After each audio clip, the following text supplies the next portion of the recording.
welcome to Full 42 again. We got a special guest, Danny Standring. Almost said Stranding. Welcome. We got a few people already saying hi to us because we weren't that late this time, so we don't have a lot of people asking where we are. So we're actually earlier than we normally are. Yeah, we are. Normally, we're at least 5 minutes late. At least. So. You're 2 minutes ahead of schedule then. I know.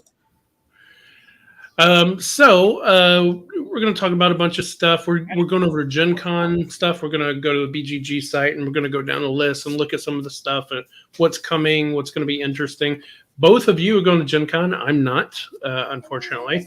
This year I'm not making it. But a bunch of happy birthday talk amongst the crew. And we got some announcements and whatnot. We'll get into Danny here. We got a lightning round for her, all that stuff.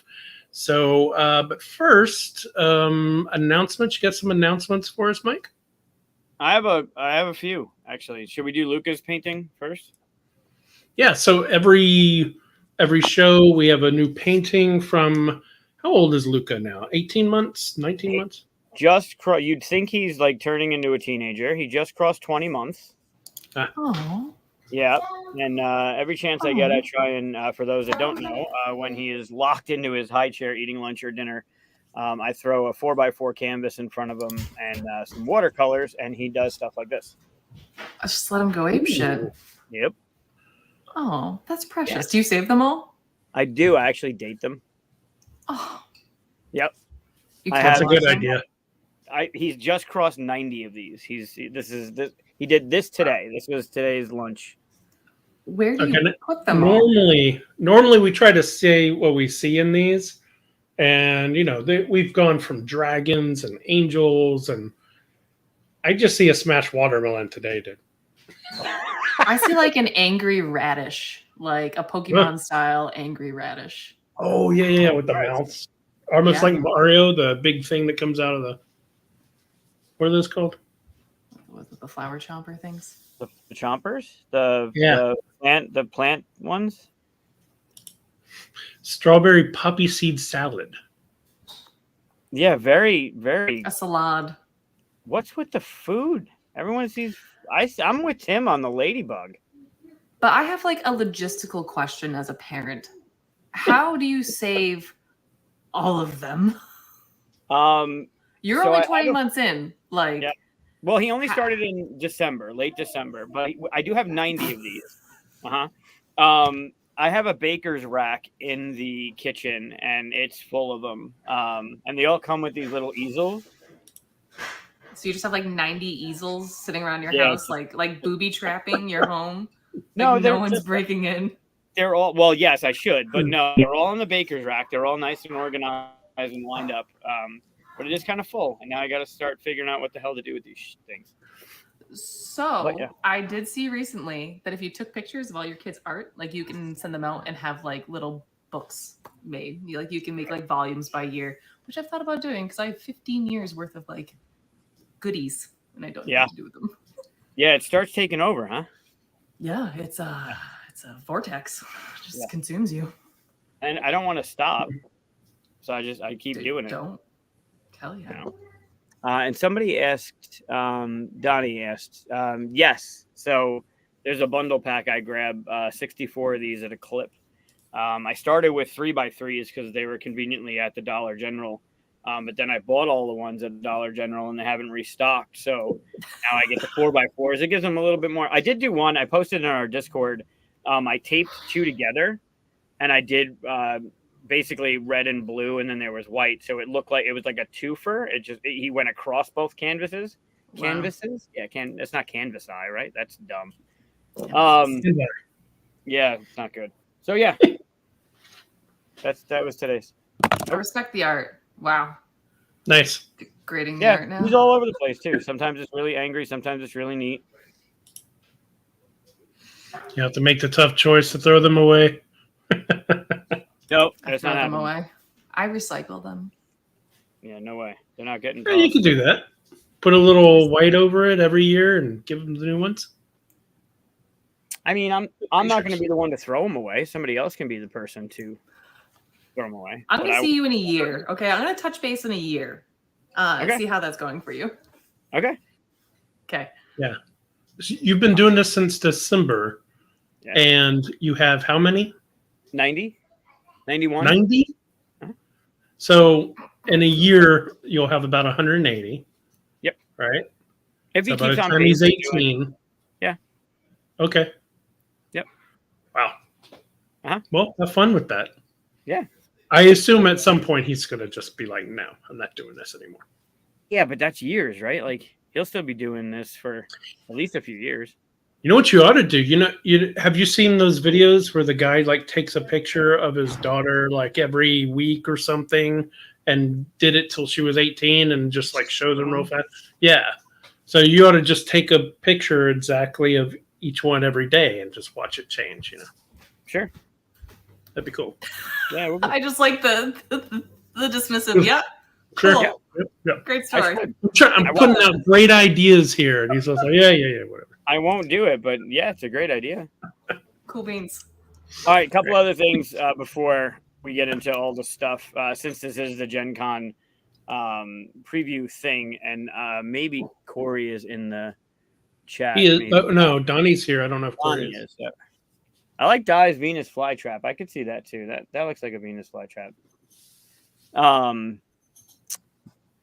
So a couple things happening at GenCon. Obviously with 3WS, I'm going to be invading the board game rundown space a few times through the con. Thursday at 10 o'clock, I'll be there going over Stuff of Legend there at booth 1931. And then Friday at 10:30 and 11, I'll be going over Charcuterie, which is our upcoming one, and then talking to them about what's happening kind of with me and with the company and stuff like that at 11 o'clock. So if you're trying to track me down, if I'm not at the 3WS booth, I'll be over at 1931 talking to those guys. And in addition, and no one knows outside of 3WS, nobody knows about this except one of our guests. Friday and Saturday, we're doing something fun that Donnie and Corey have kind of seen little tweets about. We're going to do a Save the Designer Mission Control live play from the booth. 1:30 on Friday, 1:30 on Saturday. From the big simulator, the big 10-foot round simulator, basically the giant size Mission Control. They're going to have to fight over which team they're going to want them to save, which team they're going to want to save them. I don't know how that works out. What did Donnie say? Sounded good. Yeah, you know what I mean. So there's Donnie and Corey are the co-designers of Mission Control, and I've set up two teams that are going to have to save them, and the best team with the best time will be declared the winner. On Friday at 1:30, one of the co-designers will hopefully be saved by Grant Benita and Mark Street from the Dice Tower. And then on Saturday at 1:30, the other co-designer will hopefully be saved by Danielle Reynolds, Wes Todd, and our guest, Danielle Standring. Which, I mean, I don't want to put on camera who I would bet on, but yeah, that's happening. I'm just saying. I have a question. Are the designers going to choose which team they want, like dodgeball style in high school? Like they're going to be like, you're going to line us all up and like look us up and down and be like, no, you.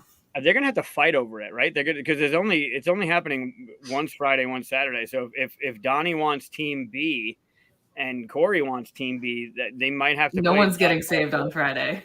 Yeah. Hey, Matt. I like the dodgeball style. Like they're gonna have to fight each other for it. We can game the game. Like just keep gamifying the game. I like it. All right, Makes Donnie. good content. You and Corey have to figure it out.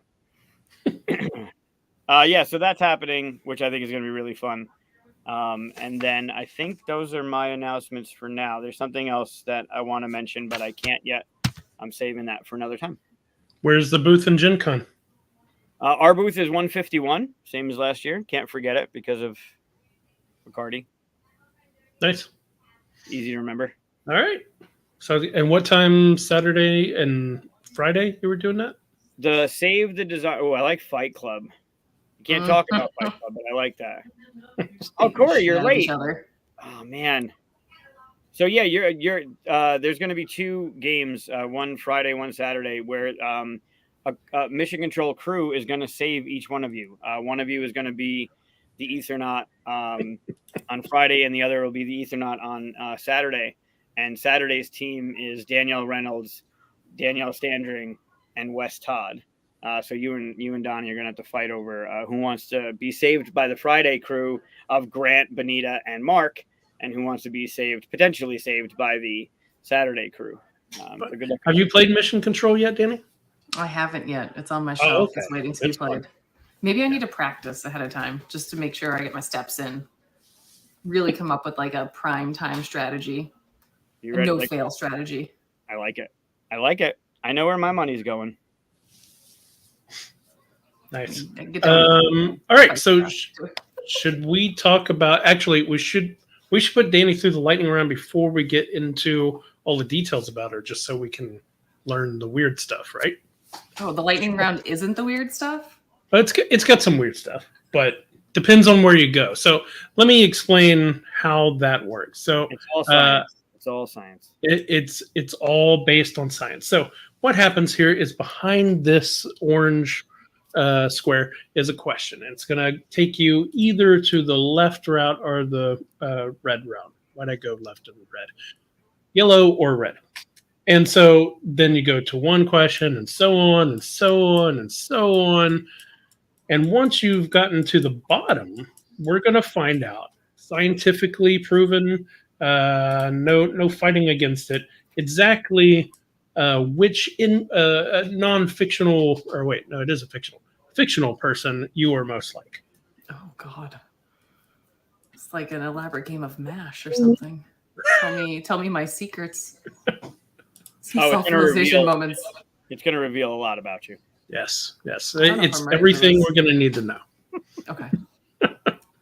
I'm ready. All right. So, are you ready? The first question. We make the first one an easy one. Star Wars or Marvel? Star Wars. Ooh, that was quick. Must have been an easy one there. Mandalorian or Andor? Mandalorian. Wow, these are quick. Easy for you to pick. Very relevant.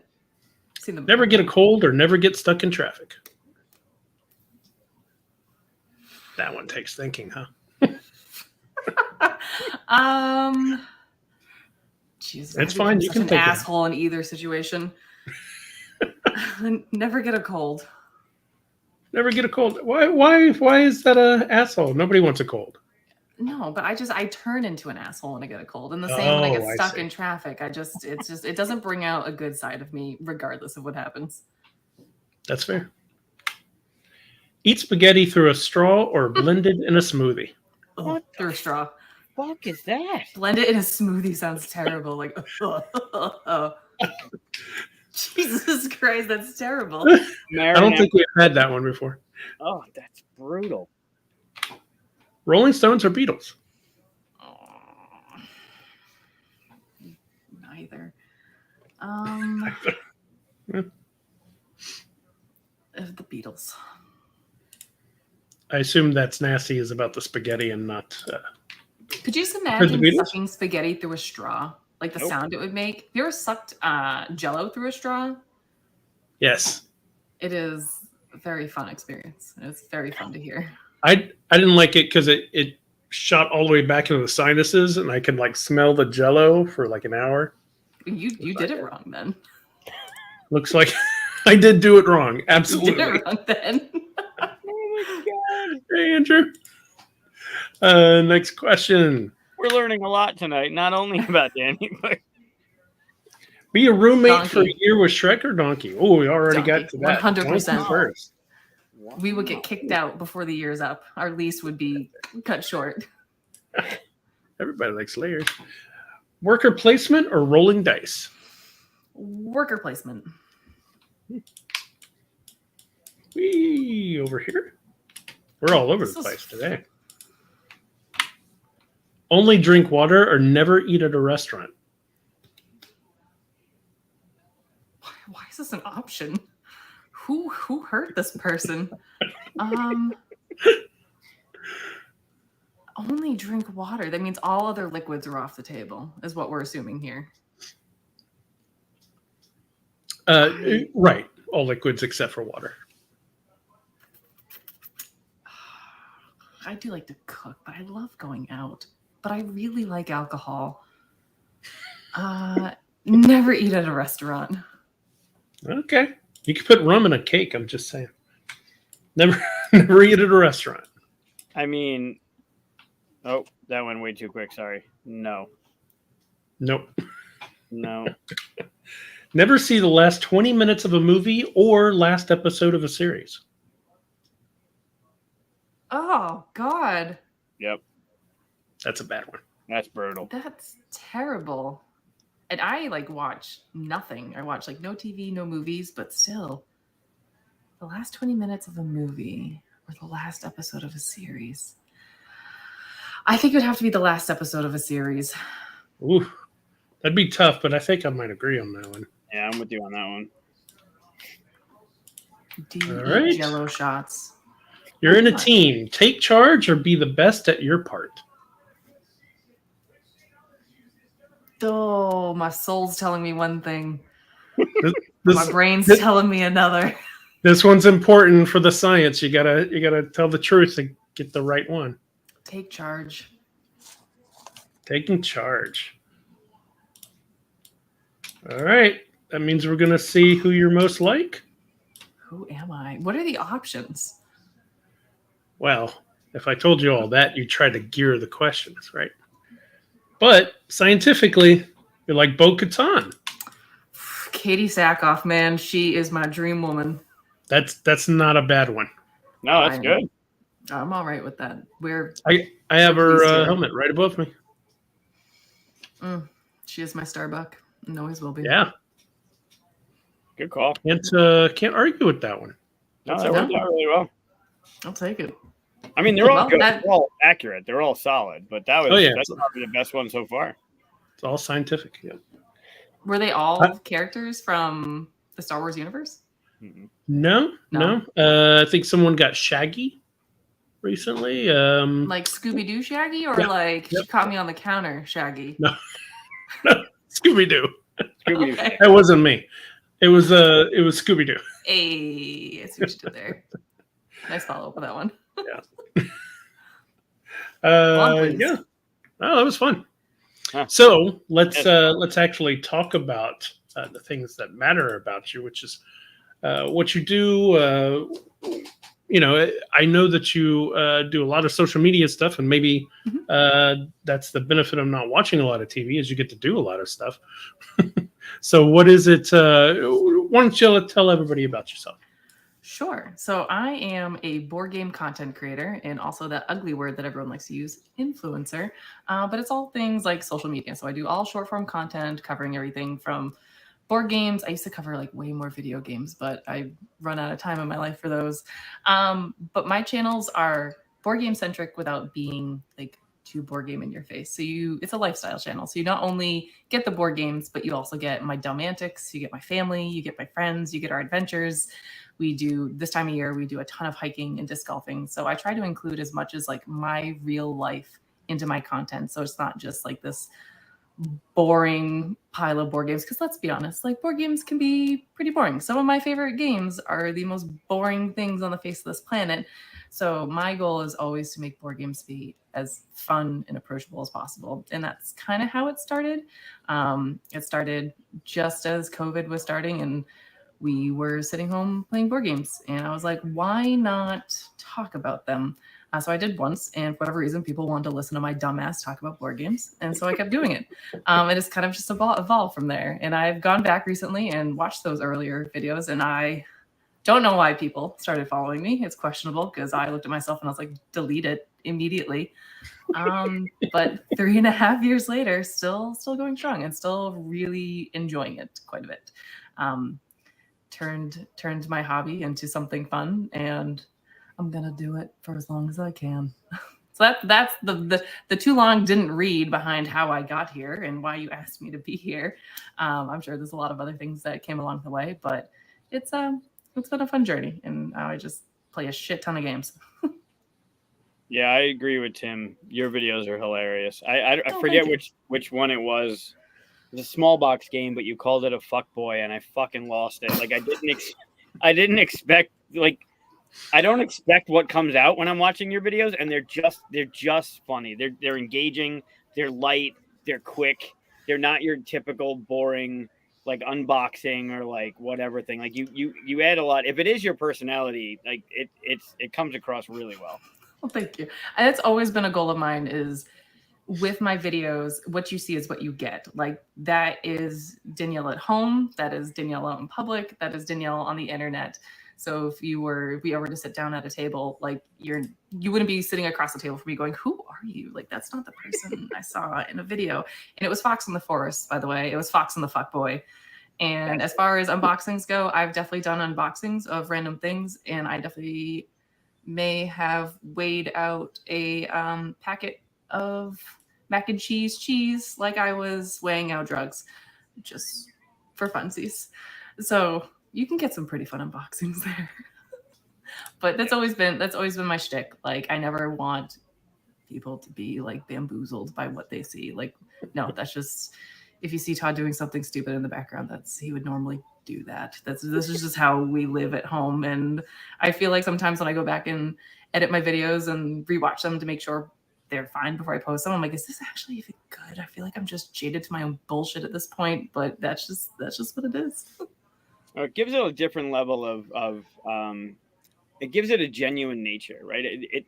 It can be scripted. It could be like, I want to make this land. I want this line to land. I want to say this thing, mm-hmm. But it comes across as very genuine. It's not an antic. It's not an on-camera kind of thing. It's like, it just comes across as like, this is real. I appreciate that. And I really do, because I hope my stuff always comes across as genuine. And if it ever doesn't, I don't want to be doing this anymore. Like, I don't want it feel sterile or feel like an ad. I never want it to be that way, because I genuinely love playing games. I love playing all games. Like, that is just who I am. And it's the way it's always been. So if it ever does start to come across as disingenuous, like, I'm out. I'm good. I don't want to do it anymore. I'm doing it for the wrong reasons. What's your? You said earlier that some of your favorite games are the most boring. What are some of your favorite games then? Yeah, I was just about to ask the same thing. I'll say boring, like just boring visually, like Barrage. I love Barrage, but like, come on, we're like building like water plants and moving water across a board. Like, looking at it, it is brown. It is very brown and it is very boring looking. And if you were to explain the theme to someone that has never experienced a board game before, they'd be like, "What the fuck what are you doing? Like, why? Like, couldn't you be doing something way cooler?" And you're like, "I could be, but have you built a dam before?" No, you haven't. And until then, like, you need to take a step back. Like, just the whole theme, like the fantasy, the whole story behind it is not the most like exciting sometimes, and it can be very clear. Like, have you ever looked at the box of Concordia? Have you seen that? Like, it's great. It's a great game, but then you look at it and you're like, why do you even own this? Yep. What's the one? I was talking about Stone Age. What the fuck? Like, what a great game. What a great game. What a boring looking game that is. But I will sit down and play it any time of day if you ask me. Huh. That's true. I will say a lot of the old Euro look and feels have started, coming towards the better art and stuff like that. They're giving a try, but yeah, it's agreed. Especially if you go way back, if you start looking at the old stuff, it's so flat and boring and stuff. But you're never going to get rid of the themes of farming and stuff like that, right? So give me an Uwe game all day long. More farming, please. More green hills and places to put workers. The more boring, the better, please. But you have to have one single person on the cover that doesn't look drawn properly. Their face a little asymmetrical, all right? There's beauty in that. Let's not bring them down. Yeah, they're trying their best. Living on it. They're trying their best. They are. I agree. I like the Concordia recently. I don't know about recently, but came out with a second print of the cover, and it was like another attempt at the same piece of art, and people were like so mad that why would you redo the art if you know? Did I miss that? Yeah. If you look at the original one, it's or maybe it wasn't maybe they didn't redo the cover, but I saw that girl, her redone. hair was something fresh. The volume she has in her hair. It doesn't hold up today. No. I can't find it from a quick Google search. I'll circle back to this one later. Yeah. All right. So you like games. You started your watch what I do during COVID. I have, and it's a genuine question, and it's something that has been brought up numerous times, and I don't believe it, but it keeps coming up. My local game store manager on the regular has people come in that are not gamers, that are looking for some game that seems out of the blue to him. And he's like, all right, like, oh, let me look it up. Like, where'd you hear about it? And they say TikTok. And I'd been, for at least the past year and a half, people are like, yeah, like people are finding board games on TikTok. Why do you think that is? I think a lot of that stemmed from COVID and people were looking for things to do. Like we were all stuck at home. Like, what are we going to do? And a big thing during that time was 2-player games. Like if I had even mentioned 2-player in a video, it's not as strong anymore, but like it would go nuts because people like want something to do while they're home, whether with their spouse or a roommate or a parent or a sibling. Like people were just fiending for things to do. And I think since, you know, we're kind of back in the wild again, people now know what board games are. I think big stores like Target and Walmart now have decent games. You can walk in a Target and close your eyes and point, and you're probably going to pick up a good game. I think it's more widely known. And now that we're getting back into the wild, like party games are definitely becoming more of a thing again, and good party games. I'm not just talking like get Cards Against Humanity on the table. Like people want a little bit of substance to their games now. And what's fun with TikTok is that when people see people engaging in fun, whether it's board games or any other activity, like people feed off that and they want to watch that. And the more you watch that, you start getting spoon-fed that type of like information more. So I definitely think TikTok's been great for that with more of like the lighter games. Talking about like a big heavy game on TikTok is just like yelling into a chasm. Like it just doesn't matter. But if you have like a fun, engaging game that just gets people at the table laughing and having a good time, people are going to watch it. They're going to consume it. They want to have that same experience that you're having. And it's such a condensed time frame too. Like if your video is 30 seconds long, that is like a minimal investment to learn about something or just to have an idea about something and go, I want that. Like, and then if you have a button for them to click, game over. Like they're going to now purchase that and have that experience at home in a week. So TikTok's been great for that. Yeah, I would think that it's the short nature of the amount of information you can condense into 30 seconds, where you can, especially videos like what you do, where you're engaging in the fun and you're creating fun and watching it. Like people, every time I watch your videos, I'm smiling and I don't realize I'm smiling because of the fun that's being presented, right? So I guess goal achieved then. Yeah, seriously. Like I think I've never done it. I've watched a few of them, and the only reason I watch them is because they're coming up on my feed on the stuff that I do watch. Right. So like your videos are cross streaming or cross platform or whatever it is. Mm-hmm. I think that compact nature with the amount of information and the fun factor, like it seems like it's just a perfect storm of that. There definitely is a delicate balance because you can get into the thick of a game and information dump. And some people want that. Like there's 2 types of content. There's content for your followers where, especially my followers, like they want to hear more in depth about games that I'm actually playing and games I'm actually enjoying and like why I enjoy them, and maybe a little bit more into the thick of like the rules and the mechanics of things. Mm-hmm. And then there's content to attract people and to get people excited. And that is less of an information dump and more about the experience. So finding the blend between the two to satisfy both groups, both your followers and just whoever stumbles upon your videos is like, that's like the winning combo. And if you can perfect that and like find that, like your stuff is going to do great. And you need to have a little bit of both. You can't just stick to one, and you can find yourself doing that. There are definitely plenty of people that will just information dump and just speak rules and very bluntly to a camera, but making sure, you keep it light and entertaining is incredibly important for social media and for short form content. What are your favorite types of videos to make, and are they the most successful ones? No, they are not. Let me just preface that before I even tell you what they are. My favorite videos to make are the least successful ones. They are usually like vlog style videos, how my weekend went or what I did. I was actually contemplating making one tonight because we had a great weekend. We went out, we brewery hopped, we played disc golf, and we had board games in between. And there are people that thoroughly enjoy seeing that and like seeing what people do, and their day-to-day life. Like, yes, I play games, but I do a shit ton of things outside of this house. And I love making that content, but that might be my worst performing content possible.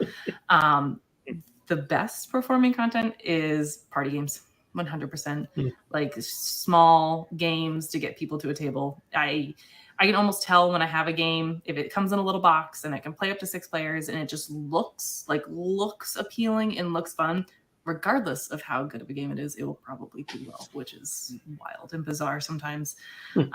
So mixing the good with the bad, the stuff I want to do with the stuff that will service the people. It is just a whole buffet of videos. But no, is that like I really enjoy? No, they don't do well.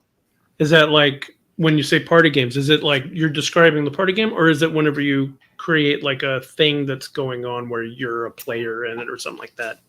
A combination. So and it's kind of going back to what I was saying before, if you spend the whole video just looking into a camera and saying, this is how you play a game front to back, this is what you need to do with some sort of visual, you are going to lose people and they are not going to finish the video and the algorithm's going to be like, yeah, I'm going to show no one this. So you need to show the experience behind it. Kind of I was saying, like, you need to have like the blend of both, the fun behind it, the experience, while giving the people just a little bit information about what the game is about. You don't want to give them rules. They can read a rule book, or you can go to YouTube and bore yourself for 10 minutes over a rule book. But they just want to feel, how is this game going to make me feel? Am I going to enjoy playing it? What do I need to do? Cool. Yeah. That's interesting. I do not dive much into, the short videos, but I find that when I watch videos, I just start skipping ahead. I'm like, why aren't I watching the more short, what you call it, short content or something like that? Yeah, short form.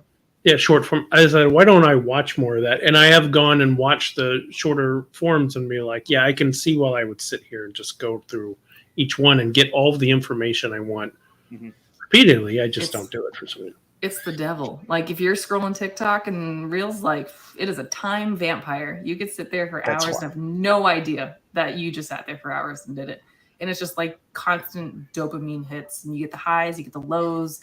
And as a consumer and as someone who creates it, it does the same thing. Like, it's meant to give you the highs and lows, so you keep coming back for more. Like, the platforms want to keep you creating, so they give you like the videos that don't perform well, and then they give you the videos that do perform well. It's the same when you're consuming. Like, it kind of gives you like a lull and view like what you are viewing, and then it's going to give you like a million things that you like to view, so you just keep coming back and looking for more. It's dirty work. They know what they're doing. Do you lose hours? Do you do the thing? Like, do you get sucked into hours of watching? I used to more. So in the beginning, a lot of my content was based around trends and trying to grow with trends and keep up to speed with what everyone's doing. And I used to find myself getting lost in watching. I still consume, don't get me wrong, just to like make sure I am like not falling behind and understanding still what's going on with the algorithm and know what I need to do to like please the social media gods, but not how I used to. Like, I used to like hunt for the next like trendy thing to do that might go viral. Like, now that is not a priority. I don't have the time for it. Like, it is, I wish I did sometimes. It was a little bit simpler, but I prefer not to. I like the content I create now, and I don't need, hours of scrolling to dictate what that is. I just know what I like to do now. Yep. Yeah, you do it for the fun. You enjoy it, and that's the best way to do it, right? That's the best kind of content you can make. The stuff you enjoy doing. Yeah. Yeah. Mm-hmm. Cool. So a lot of people came here to check out our GenCon preview. Basically, how much, if any, homework did any of us do as to what's being provided? I put in some solid legwork today. Oh, that's good. Today. Yeah. Hey, going back to, I only have so much time in the day. I wanted it fresh in the brain. I have tabs open. I have notes made. I have screenshots and snippets. Don't come at me with that, okay? Like a solid TED Talk about to happen. I don't know about a TED Talk, but I definitely know what I'm excited for. And there was a 383 input in there. Yeah. Wow, 383 titles, right? Yeah. And that's only that are listed. There's, I'm sure, plenty of others that might not be on that list. And I think that also counts those that are being demoed and that are being sold, right? Which we'll cover either one, just in case people want to look at that. So why don't we get into it? Wait, how much work did you put in? You can't answer that question and get away from it. Yeah, I can. So moving on. No. I went through. I went through. There's a lot of these that we have talked about before because, they came out for Origins. We did an Origins preview and stuff like that. So I skipped some of those and I just kind of looked at ones that were new covers to me, and I dived in. Talk about short form, right? I just dived in and skipped the first couple of paragraphs in BGG, and then read the bottom one that tells you the mechanisms, and then I looked at images and moved on. So that's how fast I take in that kind of stuff. I always pass up those thematic text. Same thing for the back of the boxes. Oh, I like that. It gives me the vibe. It gives me the feel. Like, how am I gonna get into this? Like, how is this game gonna make me feel by the end? I want the theme. Oh, I think they should have that text for people who want to read that. But, wow. Okay. But very imagine nice that first. Screw yourself. No, I just mean imagine that first one. If you're talking about Barrage, it holding a dam or whatever. I don't care about that. I care about the mechanisms, that kind of thing. I understand. I completely understand. But as a developer and stuff like that, I know I need to put that stuff in there for all the other normal people that like to read that stuff, because I'm the weirdo. Once you get to know Chris is tuning you out until Chris hears his name said. So all of those paragraphs are just me talking until I say the word Chris, and then Chris is listening to what I have to say. That's usually now I have some input. Yeah, it's not everybody. It's just him. Just you. Okay. Yeah, he's the long form of information for me, and so I just wait. You're the I just wait for the end. That I just fast forward through. I do the fast forward. Yep. Yeah. Great. So now I'm going to get it from both of you. This is awesome. This is great. No, with our powers combined, maybe we can come up with something beautiful. Meet in the middle. Okay. Let's do that. Yeah. I have faith.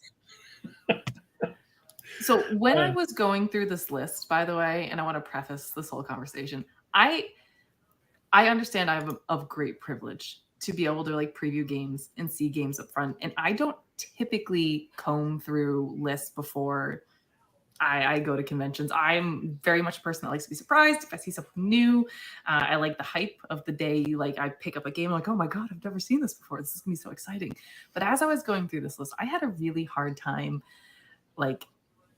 discerning games that are going to be coming out for Gen Con and no one has seen yet versus games I have seen and no one else has seen. It is definitely, I was scrolling, I was like, oh, okay, yeah, seen that. Old hat. Okay, cool. I'm waiting for something new to pop up. And I was like, I need to scroll back to the top and reframe my thinking here because I am not, just anyone. So I felt bad going through this. And that's why I put in a lot of work today to make sure I actually looked into games, because I had a really hard time trying to decipher the difference between games that are actually going to be announced and exciting and no one's seen yet and ones I've already touched. Well, there's games on that list that have a 2022 release, right? There's games that have been out. They were out for preview at Gamma. They were out we're also lucky enough to go to the Gathering, so we saw them at the Gathering, but there were ones that are out at Origins, right? That have already been released June of 23. So it is kind of hard to see. Like I know Mission Control and it has a street date of July 26th, I believe, but we had it at Origins, right? And I don't know. It is weird to see some of the stuff again on a list that we just did. So to Chris's point, you kind of fast forward through the stuff we've already seen, but when you have when you're in the industry and you're looking at all this stuff, it is kind of hard to figure out like what is an actual Gen Con release and what's been out for a couple months now, or what was on the last list and now it's on this list, and maybe it was demo last list and now it's for sale on this list. There's a lot that's happening. There's a lot of lists. There's a lot of overlap and things being talked about all over the dates, and then you see a date in the release section, and then you go to the script and they're like, actually, it's gonna be Q1 of next year. So just kidding. So don't mind that date. And you're like, I don't know. When is this coming out? It's on the list. They don't know either. Yeah, one of the ones I won't. If it comes up, I'll talk about it later. I don't want to. Spoiler. Jeez. Well, calm down. Let me pull up the list that we're talking about so that people. Yeah, let me pull up the list that we're talking about so people can kind of follow along, right? Actually, that's not the best way to show this. Is that the best way? That's my publisher. How about that? Yeah. That's not a publisher. That's looking for a publisher, but that because it's got the parentheses, it's up above 25th. Do you not want it done by publisher? Because 3WS comes up pretty quickly. I'm just saying. Oh, it doesn't matter. I'm not going to talk about 3WS ones. What? Get him out of here. Fired. I mean, Shannon can talk about 3WS ones sometimes. That's that charcuterie. So speaking of games that we've talked about before, we've seen this one for. I think we looked at this for Essen last year, right? Well, it was just on Kickstarter a couple months ago too. So yeah, it's still in demo. So, but I still like the idea. This one has the umbrella kind of thing going on, right? Yeah, it looks beautiful. Also, Chad's awesome, and 25th Century makes some great stuff. Yeah, you go down the list, and they've got some cool stuff in here. Have you had are you going to let us know if you had a chance to actually play any of these? Yes, I'll pop in. We're going to keep this comment up while we do this because I'm sure Matt's worked on all of the games we're going to announce. Yeah, it's gonna come up quite a bit. Yeah. I mean, for one, he's amazing. His team does amazing work, but it always seems like the games that we talk about are ones that Matt's worked on, and that's not by coincidence. Like, he does great stuff, so I'm not surprised. Looked into color field real quick. Obviously, giving me away that whenever things are clicked here, looked kind of like a party game. What was that? Called out. Have definitely tabbed open this one. Oh, you have a tab for this one?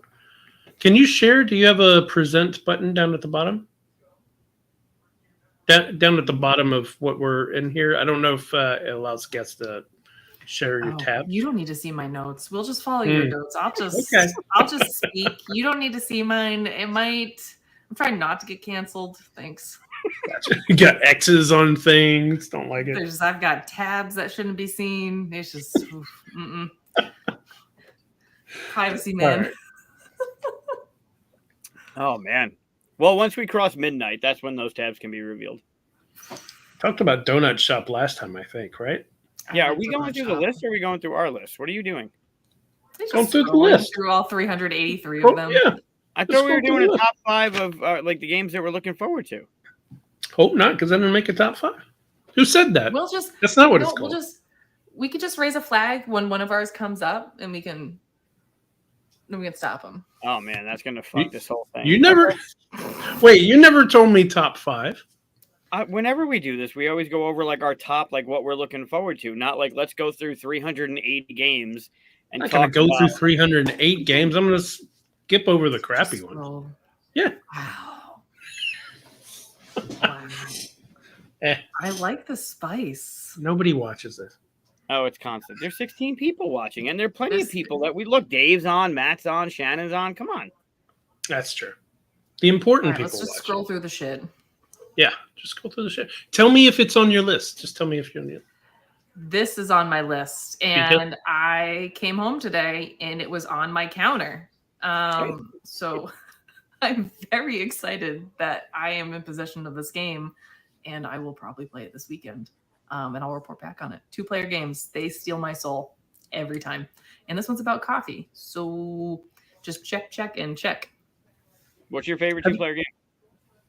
Oh, God. Oh, look at that. Hi, Chad. We were just talking about you.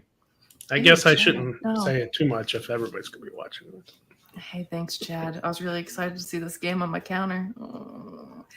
Favorite 2-player game? I feel like this rotates quite a bit depending. I feel like there's like a top 10 2-player games, and they'll just like the number 1 will just come through sometimes. Like right now, Hot to Trot on Fox and the Fuckboy, excuse me. But my journey into board games was through Magic, and that will always be like the ultimate 2-player game. Like deck building games, just head-to-head dueling card games they make me weak in the knees. Gotcha. Tim, this is an outright lie. I said I would scroll past the ones that were crappy, and we are clearly not scrolling past these. So. Calling me out. Look at that. Yeah. Junk drawer. I don't know anything about that one. Have you tried this one yet? Mm-mm. It's actually for sale on this one. Chad could tell us. I have too many junk drawers. I feel like this is going to be very realistic.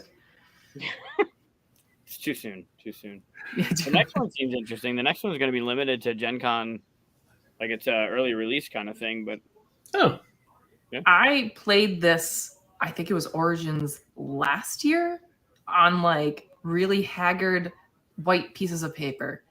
And even at that point, it was still very fun. And I feel like it has changed a lot based off the rules I read, but even in its infancy, very fun. And you're just rolling dice and riding sheep, baby. Rolling dice and riding sheep. Riding sheep. The thing on Comma, baby. That's great. I like the artwork. It kind of looks like, I'm going to show. It kind of looks like, what was that? Fairly Odd Parents? I loved that show. Yeah. Trying to show it past our face. It might get your face what's his name? Little Timmy Tyler? Little Timmy Taylor? Oh, now I lost the list. Yeah. Nope, I'm back. Prehistories? We've talked about that one before, right? Yeah, I really like the base game. The art's great. The gameplay is super easy, easy to teach, fun to play, and they had this at Origins, the expansion. Curious about it. The base game is great. If you haven't played it, it's great. Yep. Nice. Raw. We talked about Raw last time, I think, right? Beautiful. What was that? That's in contention for my game of the year. Oh, really? Wow. Even though I got it last year, it is. I love this game, like big time. Love this game. It is. This is what I would consider like my style of like party game, like a Friday night, 3-4 of us just drinking beers and making dumb decisions with pulling tiles from a bag. I'm seeing it talked about a lot, which is surprising, of course, because it's a remake, right? It's a reprint kind of thing. Mm-hmm. But of course, they've done some deluxe stuff. Do you know if any? Well, I guess we can ask Chad here, but what kind of mechanisms have changed in it? I don't think I never played the original. Yeah, I'm not sure. Yeah, I think it was just. I know it was from 1999. Game of the year from 1999. No, my game of the year, I always make it very clear that it doesn't necessarily mean it came out this year, because there's always games I go back. Like, I'm not one that like chases titles when they come out. Like, when I get to them, I get to them. And there are plenty of games I've gone back and like fallen head over heels with, and it is my game of the year. And it may have come out like 5-6 years ago. So my game of the year could be Raw from 1999. All right, raise a bar. Well, it's so tough too, right? I just had this conversation with a couple people. Like, there's just under 5,000 published a year, and they're not all good, right? They're not all good. Like, there's a lot of crap, and you can tell by that paragraph that Chris skips to. if you're going to like the game or not. But how do you really know, right? You got to play it. And you might play a game 5 years down the road and be like, dude, this game is great. But you didn't get around to it. Mm-hmm. It's always exciting when you get around to it and you're like, why was this on my shelf for so long? Or why did I not get this sooner? Like, I'm a dumb. Yep. And I always feel like there's only one game a year that I'll go, okay, I'll grab that one and learn it at the same time everybody else is. Everything else I'm late on. So kind of like starting the show at 9:00. This game, Splitto, is fantastic. Mm-hmm. We played it one night at Origins. Matt and I with Daryl and Eric Lang and Bob and Benita. Really easy to teach, and the way that you're playing cards in between players, you're playing cards that satisfy rules, but you're also playing rules in between each of you. And then what you do is you multiply the diamonds of every rule that's satisfied with the diamonds. You multiply the diamonds on your right with the diamonds on your left. So you're working with, like, Chris and I would have cards in between, and then Danny and I would have cards in between, and I'm multiplying whatever rules satisfied in between both of us. But Danny and Chris have cards. I'm going back here, like it circles around. I'm over here. I'm back there. Super, super easy to play and teach, and really fun to get into. I'm excited to play this. I haven't played it IRL. I've only played it on the internet, so I'm really looking forward to actually playing it with people. Yeah, Mike, you explained this last episode, right? When we were talking about your origin stuff, and you really went into how it played and stuff. It sounded really fun. I can't wait. It's awesome. We played it that night where it was like 2 a.m. I think. Matt, correct me. I think it was like 2 a.m. And then the next day I was at the booth and I bought it. Like for the $20 it is, like it's fantastic. It's super compact. Like the cards are thin card size. You could throw it anywhere and bring it out. It's really, really great. Cool. 3WS games. Yeah, you said you didn't want to go over these, right? We talked about these quite a bit. Talk about them enough. I got Stuff Legends right behind me, right there. Yeah, just stop by 151. We'll have Mission Control for sale. We're gonna have what I can't talk about, which I don't even think you know. Something super special and super limited. That's gonna just be absolutely bonkers. So, is it spacesuits you can wear while playing Mission Control? So we do have spacesuits that people will be wearing in the booth. But yeah, not for sale yet. But yeah, we will have them there. But the thing we do have is it's close. It's close. Okay. But you can't tell us, so just begging. No, I'll tell you off camera. All right. Just gonna scan past these unless it's on somebody's list. Not yet. Yeah, never mind. I tried to look up what number drop was, and I couldn't. The only video I found on it was in French, so I couldn't figure out exactly what it was. It looked like a roll and write kind of thing. Shake City? Yeah, Shake the City was one that when I was with Floodgate, we were pitched. Really, it's kind of like what's the town one? Tiny Towns? Kind of like Tiny Towns with the way that it plays, but it's got this really cool mechanism that drops a 3x3 grid of cubes. And you got to build that in your town. It's clever, very clever. Makes me think of the pyramid that's in Camel Up. Yeah. Camel Cup. Come on. Camel Up. Camel Up. Get out of here. Who the hell are you? I'm OG. Original is Camel Triggered. Cup. Nope. OG, it was still up. Camel Cup. Book set up. I don't know anything about that one. Ray. I just looked at it because it has the. Awesome it's on my shelf. Yeah. Aboria, you played this before, right, Mike? Did you mention this? No. Oh, I thought you played this. Maybe that was Kathy back in the day. It's on demo. I must be thinking of something else. Rome in a Day I heard about, but I haven't seen it played. Camel Up. Yes. Thank you. Starfighters. Yeah, don't know these. Mm-hmm. Chomp looks I like the artwork. Yeah. I looked into it. It looks a little lighter for my taste, but I still might be good. Their games is on my list. Which one is? Which one? Couture. It's another one of their small games. Oh. I like the theme. This is definitely the one where you just read the center thing and you're like, all right, the theme is gonna do it for me. I don't know about the gameplay. There isn't like too much on it. I looked into it, but that is one if it's my girly needs. Take on the role of a fashion model as you hit the runways in New York, Paris, and Tokyo to build your career. Yeah, baby. Let's Players go. seek to win cards through auctions. Available in draft. Yeah, could be fun. He's not. Seems like only a card game. I'm okay with that. It's going to make me feel pretty. Hand management, open. I thought that said open dating. It'd be weird. What kind of mechanism is that? Do you see the comment, Chris? Oh no. Fashion designer. We worked. Of course, he worked on that. He works on everything. Matt should just have a list on BGG about all the games he worked on. We'll just go down that. He probably does. Should start working on it now. Pollen I picked up at Origins. Pollen is beautiful. It's got really cool components, and it has an upgrade pack of what I think are the bees in like an acrylic thing. It really looks great. I haven't played it yet, but it looks great. We talked about the roll to the top bet last time, I believe. Yeah, I think it's a remake of an older game. 8 Games. You know these guys are in Houston. I never run into them though. My fault, not theirs. Yeah, because I'm antisocial, of course. Because it's so fucking hot in Texas, you don't leave your house. It was 119 today. Oh, woof! No, thank you. Damn. That's a big hell no from me. Yeah, no way.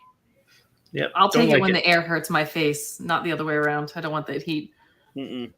This one looks interesting. Did you look at the Pampero? I think that's how you call it. Pampero. It's got lots of fun little bits and, Euro-ness to it. I didn't read the build wind farms and stuff. See, you could skip that. You don't need that. A little secret about me that is no longer a secret. I am terrified of wind turbines. Absolutely terrifying. Just like whole wind farms of windmills. No, gag reflex. It is off limits. So I saw that cover and I was like, not even something I would consider playing. You were a bird in a past life, huh? Apparently. Hey, did you see this? There's one. Yep. It's on my list. It's on my list. It's on my list. I figured that would be.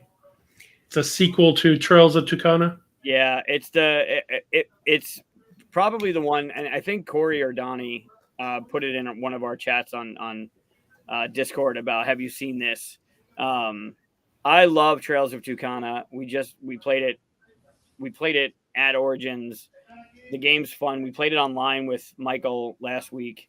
It's super fun, and this one, it's the same company and it's the same designer, so it's not like they just took an older game that's hard to find and put the name on it. Like, it's the same designers as the Flippin' Right, and it seems like it's got a lot of that with some Karuba mixed in, and I love Karuba, so there's no reason why this game would not be like I'm hunting it down like as soon as I can. Well, good night, Shannon. Thanks for stopping by. She's done with her long form. Get her out of here. Arcane Wonders. Normally I know what's coming from them, but I didn't know this one. Yeah, I didn't know that one. Commander's Explore Call of Duty. Yeah. I have that Age of Wonders on my list. The one above it. That's on my... Yeah. Yeah, that's what I was saying. I have it on my list. Oh, okay. Too bad. Keep scrolling. I know, right? Just keep going. Tell me if it's on your list so I can scroll. I thought you were saying Call of Duty because you said it once Call of Duty came up. No. My bad. Tell us about it. I read Planetfall. I didn't see Age of Wonders. I'm with you, Chad. That one it's hex based, and you're putting down. It looks like Karuba style hexes, trying to connect stuff. It looks awesome. Yeah, Planetfall looks good. I don't know anything about it. There's 2 things that brought me to it. Well, 3 really. The art, and I trust Arcane Wonders. But endgame bonuses and set collection, and the endgame bonuses reminds me of your game, the Troubles game, where you as far as I know, you have something that's going to be at the end game. So what you do during the game is going to, I don't know if it's going to come up randomly or if you know it in the beginning, but it looks good. Nice. Yeah. Pay for it. I'm in. Tell me another one that's on your list so I can pass it by. Gap is on my list. Gap? I played it at Okay. Origins, and I was sad to find out that there wasn't any more copies available. It is just a card set collecting game, and you're trying to collect sets with, I think, what are the numbers, like 1 through 9, 2 through 9. But as you collect them, you'll get the points for the cards on either end, so your lowest and highest numbered value sets, and then you subtract any cards that are in between the highest and lowest. So it's a matter of like balancing how much you have in each set so you don't have negative points, which I feel like I will fail at miserably. But it was just fun, quick. It reminded me a lot of like the feeling I had when I played Scout for the first time. It was just like very exciting. Everyone was just into the gameplay, and it was quick, and it was like low investment for time. Like you were done with a round, just start playing again. So it's definitely a game that I would have on my shelf and bring everywhere and teach anyone to play. I hope I did it justice, because I only played it that one time, and I think I remembered how to play it. Matt's bringing the dad jokes. I think the teach to it is a little. It's harder to teach, but I really love that idea of the high minus the low, and you could end up with negatives. And if there's a tie, it's also like it's that part of it is clever, but the to get through, it's almost like you got to do a practice round in order to be like, oh, that's how it works. It's like when the first time I learned like how to play a trick taking game, I had such a hard time like understanding that concept. Like the games aren't like they're not hard to play, but just to like understand the concept and like what it means, because it's not something you do naturally in day to day. It's like not something you just know. So like explain it, because they were teaching it to me. I'm like, I feel like an idiot right now. Like, what do you want me to do with these numbers, these cards? All I have to do is pick up a fucking card. Like, but why? I couldn't wrap my head around it. But then we start playing, like, oh, this is fun. Oh, this is fun. Like, let's keep doing this. Yeah, it's a good one. It's another one of the kind of like that Split-O, right? Really, it's a small deck. You can bring it around wherever. Big fan. Big fan. World Wonders looks fun. Has anybody tried this yet? Mm-mm. I opened it in a tab and I looked at it and I said, that looks cool. And then I stopped reading about it. I watched a video about it a couple of days ago, not related to this list. And when I saw it on here, I was like, oh, cool. It's actually for sale. So if I were going, this is probably one I'd pick up based off of the video. I like city building kind of stuff, you know. It's fun. And it's got an 8.5, right? Like it got the seal of excellence, I think. So that would be on my list if I'd made one.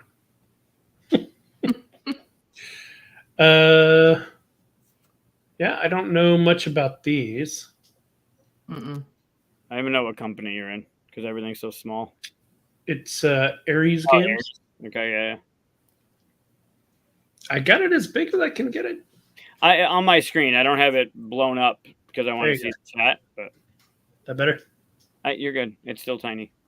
Beautiful. You're beautiful. Let's see. War of the Ring card game. It's been out though. Yeah. Show more. Oh, I should have hit show. Yeah, I should have hit show. Rookie move. Synchron. Atomic Mass Games. Got Star Wars Shatterpoint. That's been talked about quite a bit. Yeah, it looks really good. Just the minis on a sprue thing we got to glue them together, I think. Does that say $165? Whew. Sure is. Yeah, fuck me with that. No. And that's only the base. Then you're going to throw in, $40 per expansion for all the other stuff. This we've talked about. It's a lifestyle game. I like this game. Yeah, this game, the art's great. Sam's awesome from BA. I got to hang out with him in Origins for a minute. The art in this one just looks so cool.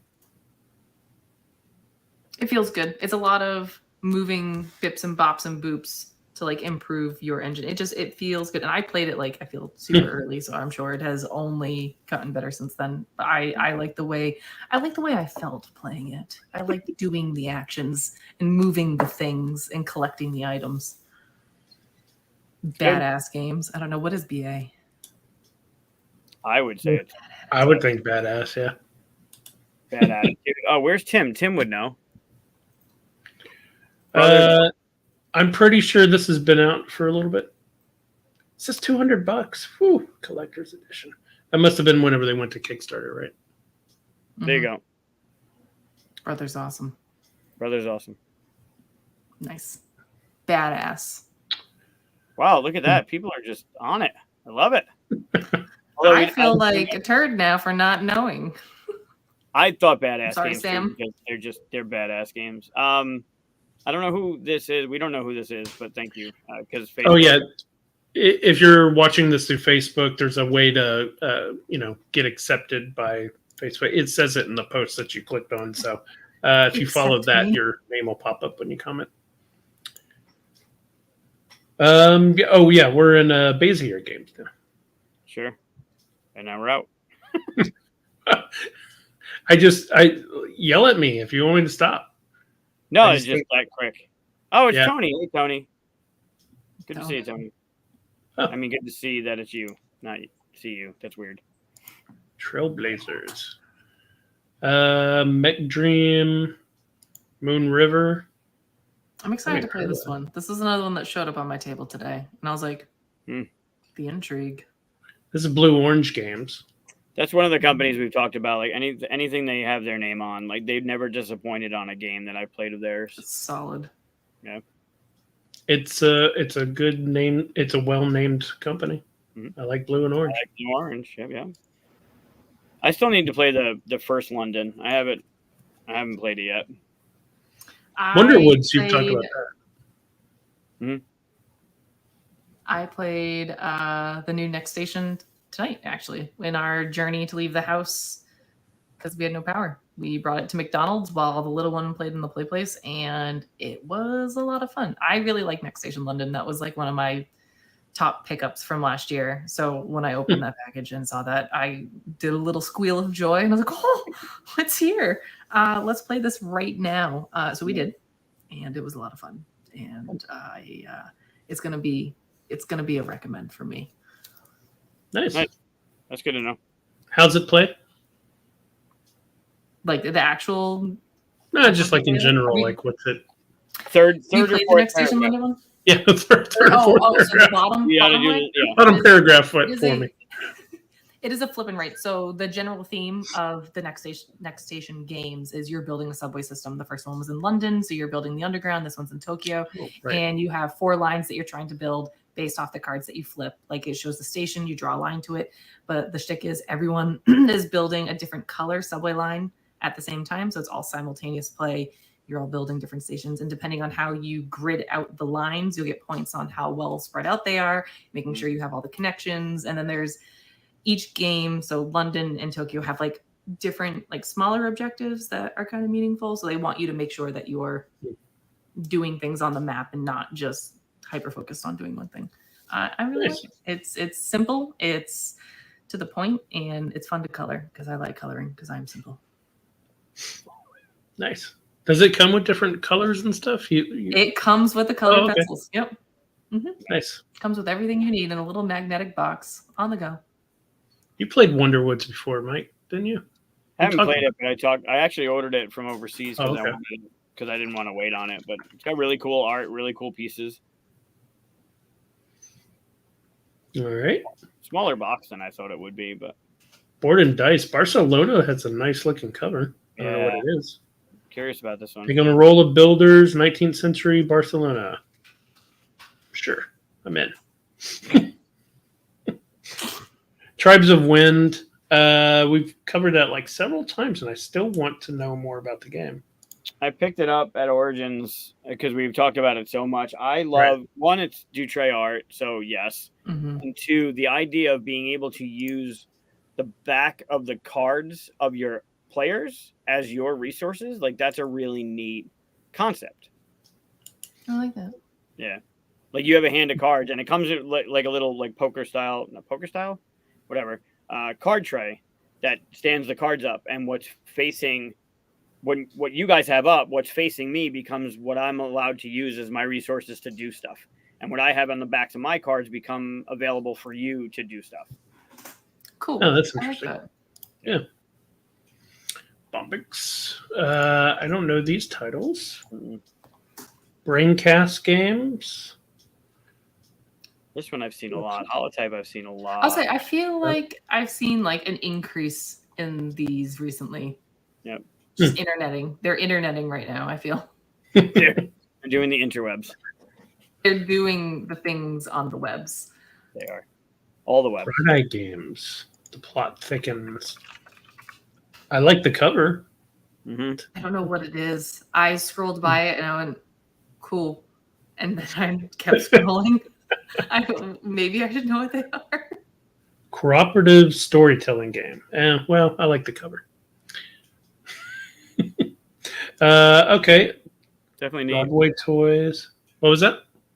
It's definitely neat. The cover's neat. See, we're almost done. We're cruising. Are we? Yeah, We're cruising. Clandestine. Mm-hmm. This is Heard a lot Brooks about Spun Games. Legacies. Brotherwise Games. Wait, that's been out for a little bit. It's the 10th anniversary 10th edition. anniversary. Mm-hmm. Okay. Hey, if Castles of Mad King Ludwig can do it. Don't say it, Matt. I know you worked on it. Yeah, Castles is fantastic. This is another one that was pitched while I was over at Floodgate. I'm really glad it found a home, and Brotherwise did it right. The art, the lore, the style that they did, it's really, really fun. Is that an Insane Clown Posse quote in the chat? About magnets? I think it is. Yep. Yep, that one. Yeah, we're almost done. I'm with you on that one, Mike. Empire's End. I played this one. I'm excited for this one. I actually got to play this one in LA whenever I went to visit. It is. I did not think I'd like it because it looks like the kind of thing like build up a thing and then watch it get destroyed, and I don't normally like that feel. But you actually want it to, like, you're like, oh yes, let's burn this part down so I get this. And like it's beneficial. Yeah, it's a really interesting game. Yeah, I'm gonna get that when I can. Age of Innovation. I don't know about that one, but I saw people talking about it. It's Capstone Games now. Yep, Capstone's another one. Beer and Bread. Definitely heard people talking about this one. I've talked about it. Great two-player game. Oh, you're the one. My fault. It's on my list. It's on my shelf. It's ready to be received. It's a good one. Good to know. I'll probably play it a lot. Renature? Is that how you say that? Renature? Renature. Oh, Renature. No, I like my pronunciation. Yeah. Wandering Towers. Wandering Towers I've seen and heard so much. I don't know if just from Origins, but before Origins, and then when I went to visit or to test with Daryl and Adrian, like he had a copy, and then Origins, it was just I saw it on other tables besides at the booth. It looked really cool. Have you heard of this Catan game before? Come on, you didn't have an opportunity to say Caton on that one? It's Catan. Catan. Catan. It's they're gonna have all the versions. I don't like saying Catan. Race to the Raft. There's a cat on that raft. It's Isle of Cats, isn't it? Is this the Isle of Cat? I know that's Isle of Cat. Oh, is this the one where the island's burning? Yeah, it is. Damn, with all the cats on it. Fuck them. Guide cats across the burning Isle of Cats and get them to safety to the raft. Such a weird sequel. Yeah. Cats gone dark. I know. What happens if you don't win? Like, what happens to all the cats?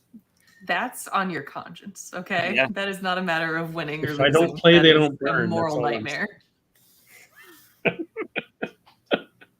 Literal loss. Crafty Games. Tabriz, I think I backed that. I'm not entirely sure, you know, how Kickstarters sometimes get away from you. I think it was a Game Found. I'm not sure if I backed it or not. A Meeple moving game. Interesting. Yeah, I don't even remember it anymore. It was like a year ago. And that's what I did. I just back stuff and then I totally forget about it, so I don't have to, like, you know.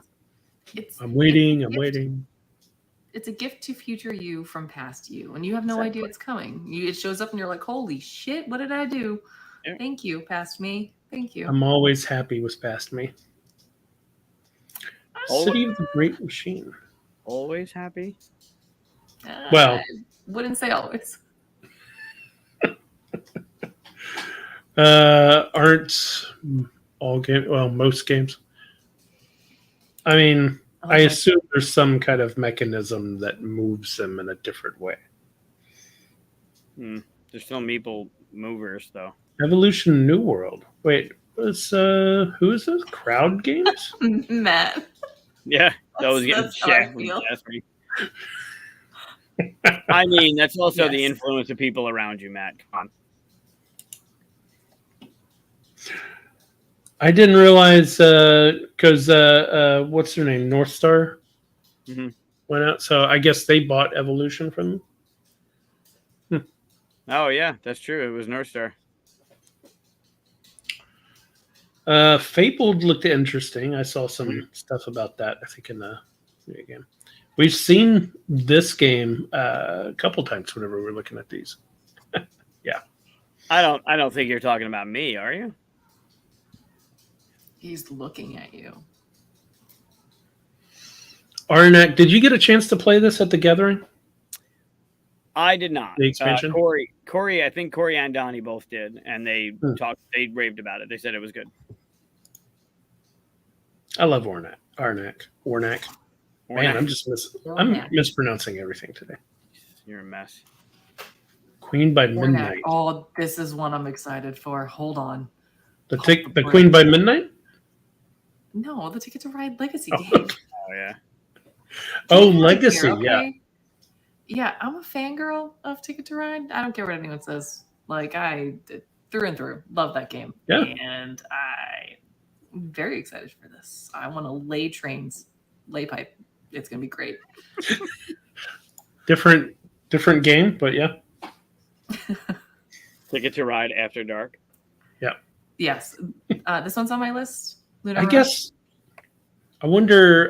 Do you know much about it as far as other than the fact that it's just? So I have this like mental policy for myself where if I'm actually very excited for a game, I stop looking into it. Like I want the surprise, I want the excitement. Like if I know it exists, like I just want to show up and I just play it. Like I don't want to spoil anything for myself. I want the pure joy in the moment. And that is one of them. Like I know it exists. I know it's a thing. And that's it. And I know I just sent an email saying I want to play it. So that's it. That's all I know. And that's all I want to know. Because I'm Fair enough. Nope. Rush. Lunar Rush is on. That's very much in my wheelhouse, and I saw this ad. Scroll. Was it a Gamma? Do better scrolling, Chris. It's not on the screen. There you go. You try scrolling. I mean, I can. Do you want to take the reins on this one? Yeah. He doesn't let me because it would go off the rails real quick. That says Queen by Midnight is going to be awesome.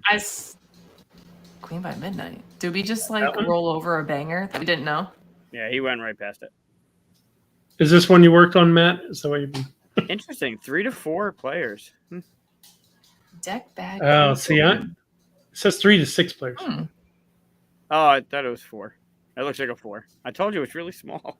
That makes it difficult for me to get, just because of the way I learn games. Yeah. We always learn games together and then take it to a board game, So if I can't learn it at 2, it's always makes it difficult, which is hard because there's a lot of good games that are 3+. But I'm with you on that one. I have a hard time if it can't play 2.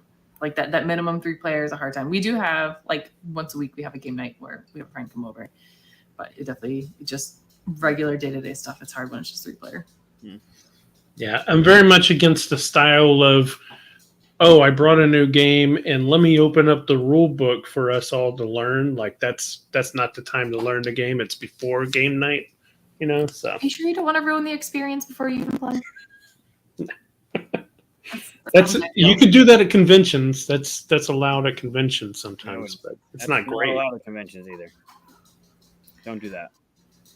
Cosmic Frog expansion? Oh. Yes, please. Sorry, I'm just breezing through now. Where am I? Oh, Cosmic Frog. Yeah. Oh, Cosmic Frog. And then we just rush by Lunar Rush. It's fine. We don't space games.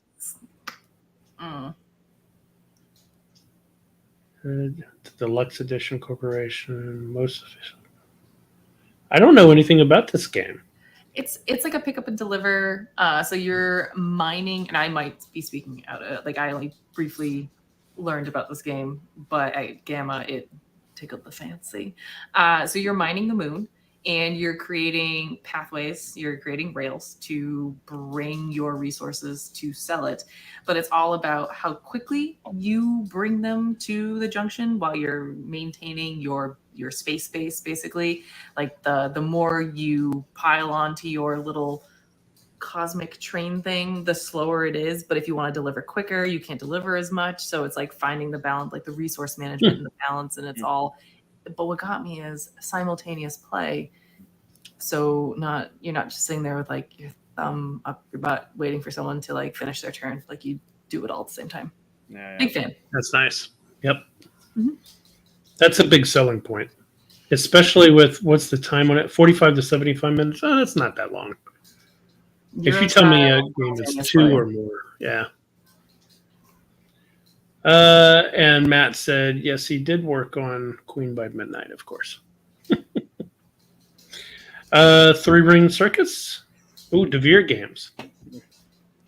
That's another one we talk about. Companies that haven't disappointed, and DeVere's just been rocking it. Mm-hmm. Yeah, DeVere's in one of those places where anything that pops up, like I would go to their booth, I would go look at their games, and, yeah.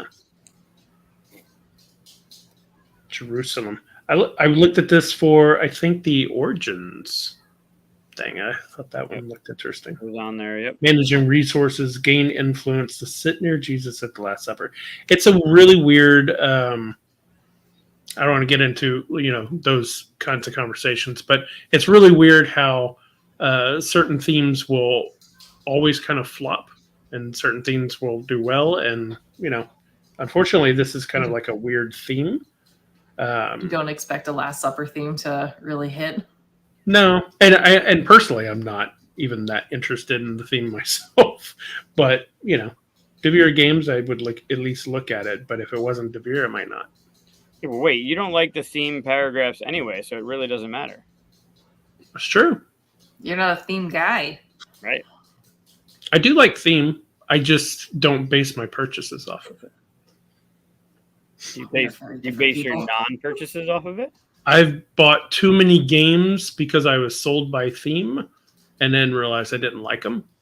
I have way too many of those on my shelf. I've been burned. I get it. Mm-hmm. Been there. Direwolf. One game. Yeah. So this has been getting some traction too. I wish I had a chance to play this game. It looked really cool when I saw it at Gamma. So I want to play it. Speaking of theme, don't really like Westerns all that much. Not my theme, not my jam. But this game definitely looks like one I would like purely because of the gameplay. That's another theme that doesn't do well. Yeah. I have a question. Why'd you go Mandalorian over Andor then? I just enjoyed it more. Mandalorian is more of a Western theme. It is. I recognize the flaws in my logic sometimes. I get it. I'm not above calling myself out. It's fine. Draco Studios. Anything amongst their games that got on your lists? Dragon Dawn Productions.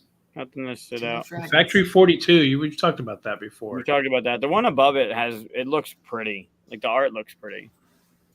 I can't even see. Hold on, let me pull it up. It's Beyond the Rift. I can't see the artwork. That's what. It's because you don't scroll properly. I could see some of the artwork. That looks really neat. Yeah. Right. I don't know what's going on, and it wasn't enough for me to click into it, but the art was like, ooh.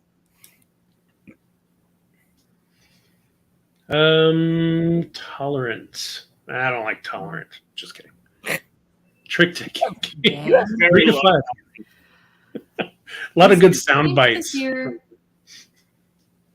Are we just gonna see a bunch of trick taking games again? I feel like there was a trick taking is starting to Common become a theme. big thing. Yeah. I also noticed that there are a lot of games this year that are I don't want to say copying, but kind of going off of the theme of Cascadia is pick a thing, add it, constant. That kind of thing. Like I'm seeing a lot of that kind of. It's just boiled down to one choice out of 4 or 5 kind of things, and that's it kind of games. Well, you try and. I mean, this is a general overstatement, but you try and make stuff that's familiar to people, right? Like if you like this, you'll like that, right? So if you like Cascadia, you'll like this because it feels familiar. It's easy to teach. Oh, you've played that. Great. Here's another game you can play. Same thing with trick takers. I am not a trick taking fan, but man, Cat in the Box hooked me. Mm-hmm. Ugh. Still haven't played it. Ugh. Play it. Worth a play. Just at least once. How does it play 2-player though? I would not recommend. Oh, the box says 3+. Does it say 3+? Oh, I think there's so. a variant. There's a card in there that lets you set it up for 2. I see. Yeah, that's why I haven't played it yet. The decisions you make in 2-player, very unexciting. Because you just know. It just becomes like a battle of like, I know what you're going to do. Am I going to do it before you? Gotcha. I think we know Great Western Trail. It's been out for a hot minute. Elf Crate Games. Atlantis Rising's been around for a while. Oh, this must be an expansion, right? Yep. There it is. Expansion. I haven't gotten to play the original. Have you? Either one? I played their Atlantis Rising. I never played the original Atlantis Rising. Like it got an art uplift, and I think it was a little more streamlined than the first edition that wasn't theirs. But when they took it over and they gave it the revamp, I played their version of it, and it's solid. So cool. Sirens, Star Wars Unlimited. Back to Sirens. You want to talk about 2-player? I know there's a Star Wars game, and I start my blood pressure rises. It's Star Wars. I know it's Star Wars. I get it. So Envyborn, we're gonna have Matt on the show. If it's not next week, it's the week after. But Matt's awesome, and Sirens. He's got a 3-pack of smaller games that look really good. He's also got that Minor Business game, which is like this path building, gem mining game, which the art's great and gameplay looks solid. But Sirens has been getting a lot of talk too. I'm really curious about that one. Looks fun. You're trying to lure the travelers on the ships, right? Your sirens trying to bring them over. I like that the art looks like that vase art, or vase art. Yeah, it's very cool. Vase. Star Wars Unlimited. It's Fantasy Flight, so they get to do all the Star Wars stuff. Yeah. That's all. That's it. That's all we're going to talk about it. Wow. Well, yeah. Tell me what you want to talk about. No? I know nothing about it. I don't know anything about it. I know it's Fantasy Flight and I know it's Star Wars, so I mean, right. I'm kind of here with it. Yeah. It's hit or miss for me because some Fantasy Flight stuff I love and some I don't, so. Ultimate Treehouse, that's a fun theme. I don't know anything about it though. Mistwind, I've been hearing about that one. I don't know anything about it. On it. So Mistwind I'm a little closer to than some of the others. I played that. So that's by Daryl and Adrian. The co-op team behind Sagrada, my design partners on some stuff that we're doing. I played that when it was under a different theme, and it was really good. The way it was unique. It was the theme that it was, and it's gone through a few iterations that I've known about. But this one with the art, it really pops. The theme behind it, which you don't care about, Chris. Yep, from Canadians. Oh yeah, and it's first fish. Is it first game? Fish. First fish. Easy for you to say.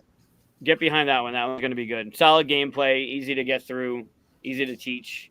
And then the art on top of it is a lot different than the version I had played, but it's solid. The minis look great. What was the theme you played before? I don't know if I can talk about it. That's fair. So it wasn't transporting whales? Is that No, they weren't flying whales. Towns above on the whales. clouds. Yeah, transport not. whales and outposts? it was not about whales flying above the clouds for sure. But it It had made the me same. instantly think of Hitchhiker's Guide to the Galaxy with Yeah, the whale for in the sure, sky. for sure. That would be terrifying. Ooh, Imagine you look up to the Cascadia. sky and see a whale. The what? Imagine just looking up to the sky and there's just a whale. Like, just no, thank you. No. I mean, So speaking of Cascadia, right? am I sober and I look up and there's a whale flying? Yes. Yeah, then panic. Start to panic. Terrifying. What are you drinking? I'm just saying, if I'm drinking and we're talking and I look up and there's a whale, I think I might You're like, giggle. dope. Yeah, there'll a be some whale. laughter for sure. Like, No, but it's like work day, you're out at lunch, and you're like, holy shit, there's a whale in the sky. Yeah, Terrifying. yeah, I'm with you on that one. I love Cascadia. I don't know if it needs a expansion. Feels like it would muddy it up, right? I mean, it's worth I a haven't try. played But Cascadia. I feel like It's- that's it's- sacrilege to say. You're not a fan? it's brand new. I mean, No, I've never played it. Oh, it's only been around for like a year or so, right? I feel like, games like that, they're just like everyone swears by, everyone loves. Like, I feel like I need to at least like experience it once to be able to chime in conversations like this. No, haven't touched it. Haven't. it's a fun puzzle. It really is. Like what you get to pick from and how you're building out your terrain based on public objectives, right? It's any kind of those games that's a puzzle, and you're trying to make your puzzle fit what public objectives are happening, and everyone's trying to do the same thing, but you're limited to your marketplace, right, and what you can select. And then there's ways to rule break where typically you're taking the tile and the animal that's associated with it, but you can rule break and take a tile and an animal that's not associated with it. But trying to figure out that puzzle is fun, and I think at this point the game needs something, because so many people have played it, and maybe they just they need pull it back over their shelf now with something new. You talked about Deep Dive before, didn't you, Mike? I've talked about Dive before. Oh, okay. This one has penguins. It's very clever, very fun. I really enjoyed this. It is very much a family game, and it's like a little push your luck. It is so cute with the penguins, and the penguins are diving deeper into the ocean, and they're trying to collect things. And I thought it was very clever. I really enjoyed that game. You had me at penguins. They're cute. It had you at game. It has a box of cardboard. Yeah. Send it to me. You had me at GenCon. Is it for sale? Is Deep Dive for sale? I think they're going to have it. 25. It just fulfilled the Kickstarter, I think. It says 25. So, yeah. That's why Matt and I are up late drinking. Had me opinions. Fit to Print. I know that's a one that everybody are looking at. I'm kind of like a flat out fangirl. Like, I really like their games. That's why I feel bad about Cascadia, because I haven't played it and I really like all the other games. Fit to Print really hit a note for me. Really liked it. It's just the puzzly nature, just with a timer. Like, it is all how quickly can you put together a puzzle without fucking up, which you will. So I wasn't talking about the pigeon theme. I was talking about the cruise ship one. But so yeah, that Mist Winds, it was like a pigeon delivery service type of thing, and the carrier pigeons were driving stuff all over, or flying stuff all over the place. I kind of like that. An iteration after that was before, and there might have been another one in between that I'm not privy to, but there was even before Mist Winds that was the thing. Thanks for watching, Daryl.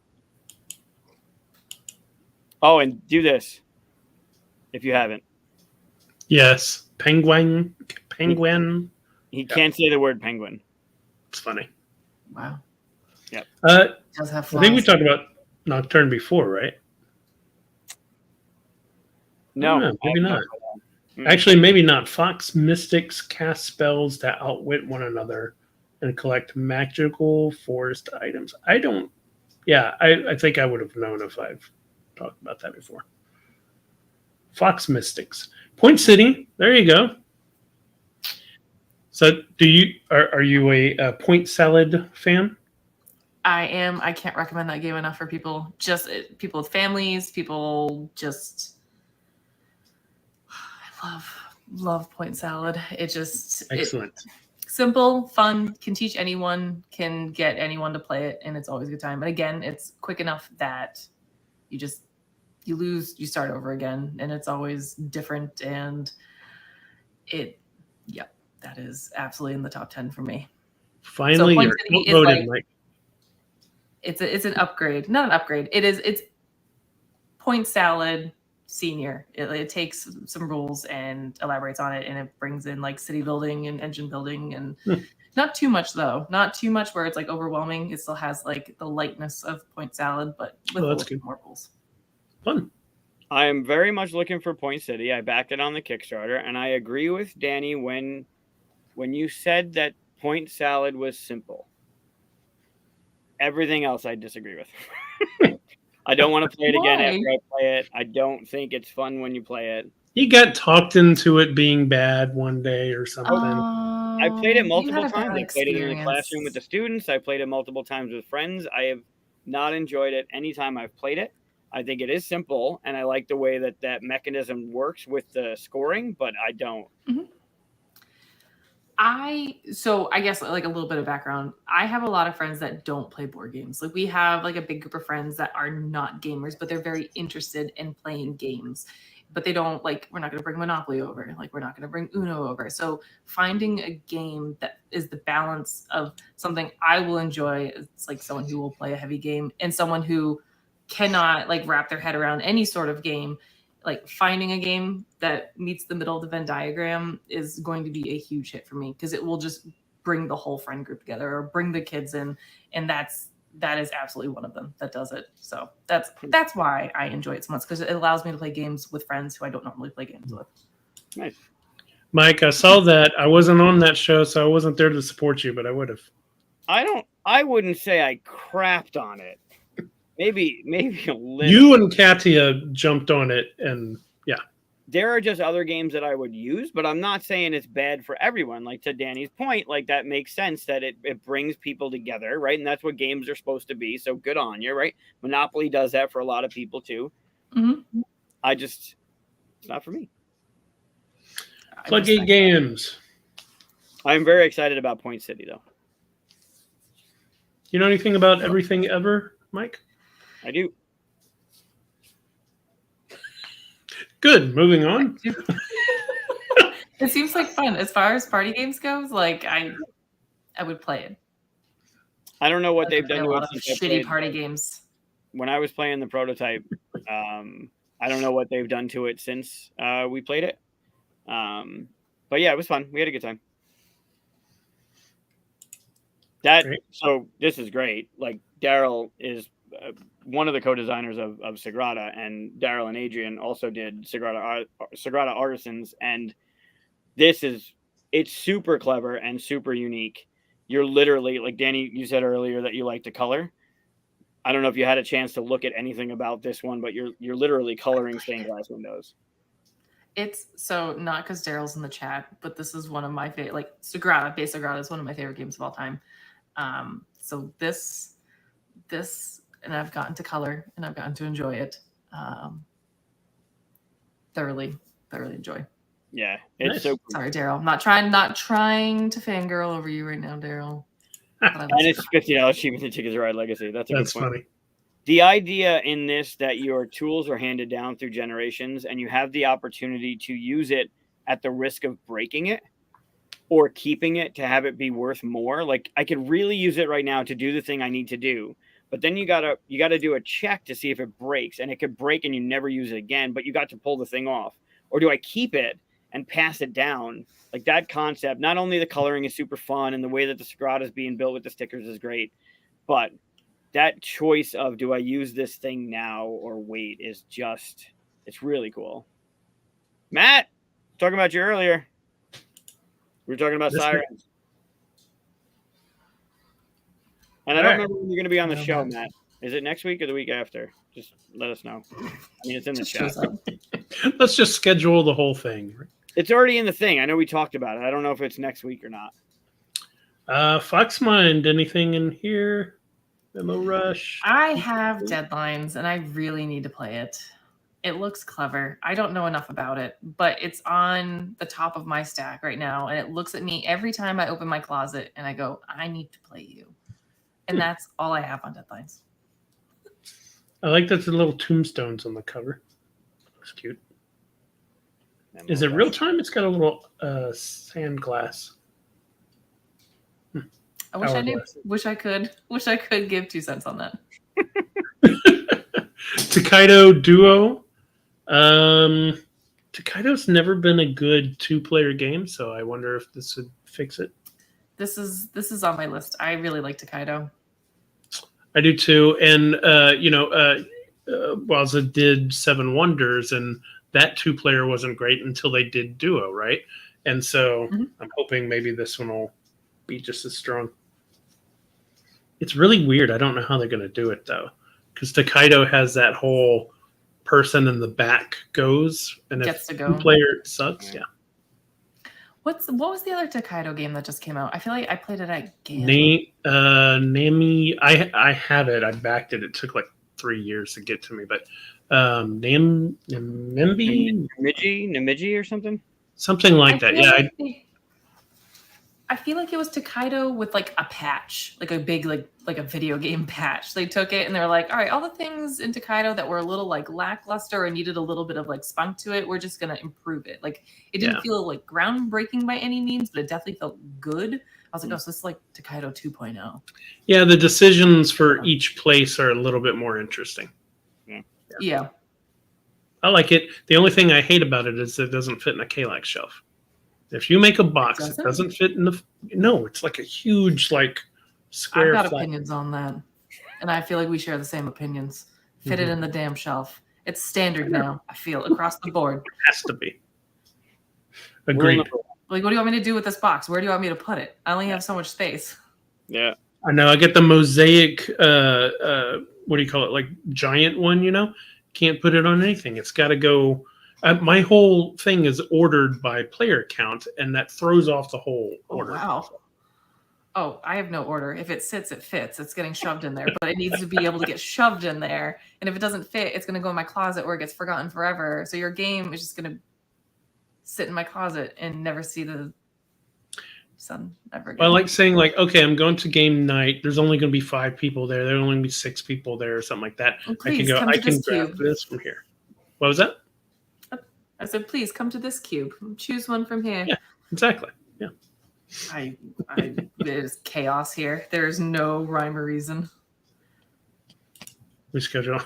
Yeah, Daryl hasn't been on for a while. Calyx.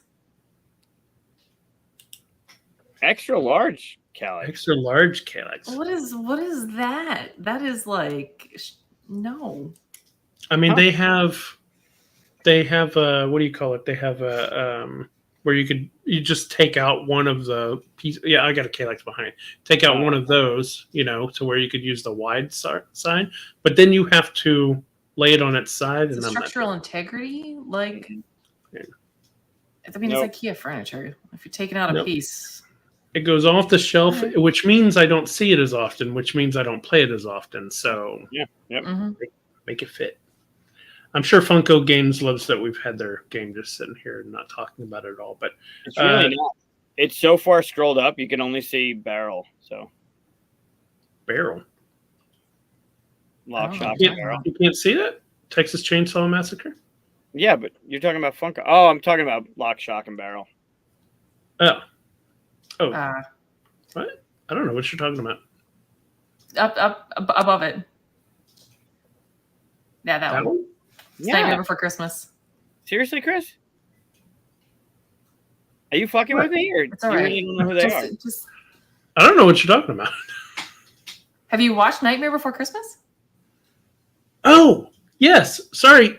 I'm looking for the words lock, stock, and barrel because I'm thinking of the what do you call it? The movie, that they had in England or something. And I'm like, no, that's Nightmare Before. Sorry. Okay. Yeah. It's the 3 characters. I wasn't looking at what was on there. I see what you're talking about now. That I'm getting. I stopped when they did Space Jam with LeBron because fuck LeBron, but I'm picking this one up.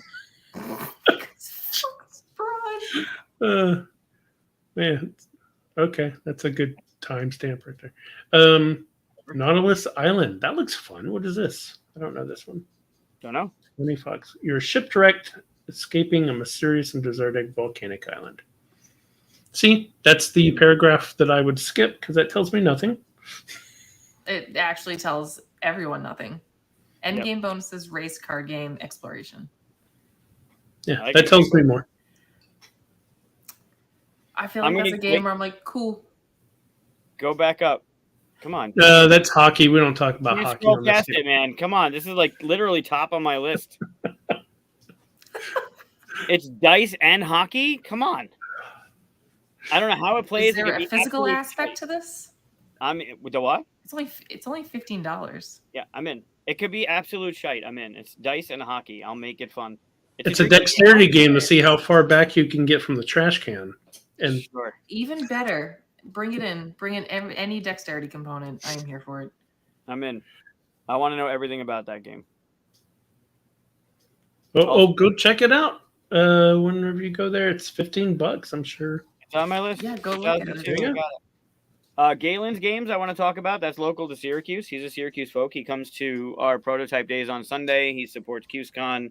He's going to be a vendor this year. That was on Kickstarter. It's successfully funded. It's a polyomino, up to 2-player game where you're trying to like pick off each other. Really fun. Ooh, that sounds like something I would really enjoy playing. No lie. If you click into it and you look at the board setup and the pieces and how you're drafting the pieces and you're putting them on your different things to trigger them, it's really, really cool.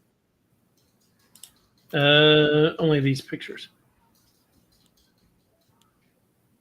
I didn't expect it to look like that. I don't know why I had imagined in my head. Huh. Yeah, I don't know if you can zoom in on any of that stuff, but you're drafting the polyominoes and then you're putting them onto the different boards to fill in the different, to fill them in. It's clever. And a bunch of polyomino stuff coming out, right? Yep. I like that. That's the only one. Forbidden Jungle, another Forbidden thing. I see that. There's huge fans for the Forbidden paper. It's a cool cover. It's the fourth Forbidden, right? Is it the fourth one? The desert, the island, sky. That's the third one. Yeah. I played the desert and the island one. Brooks, this must be an expansion, is it? Let me see. Don't know. I had the original one, although I forgot how it plays. I need to play it again. Helapagos. We've talked about that one before. And you said it wrong every time. I know. That's how I read it. Helapagos.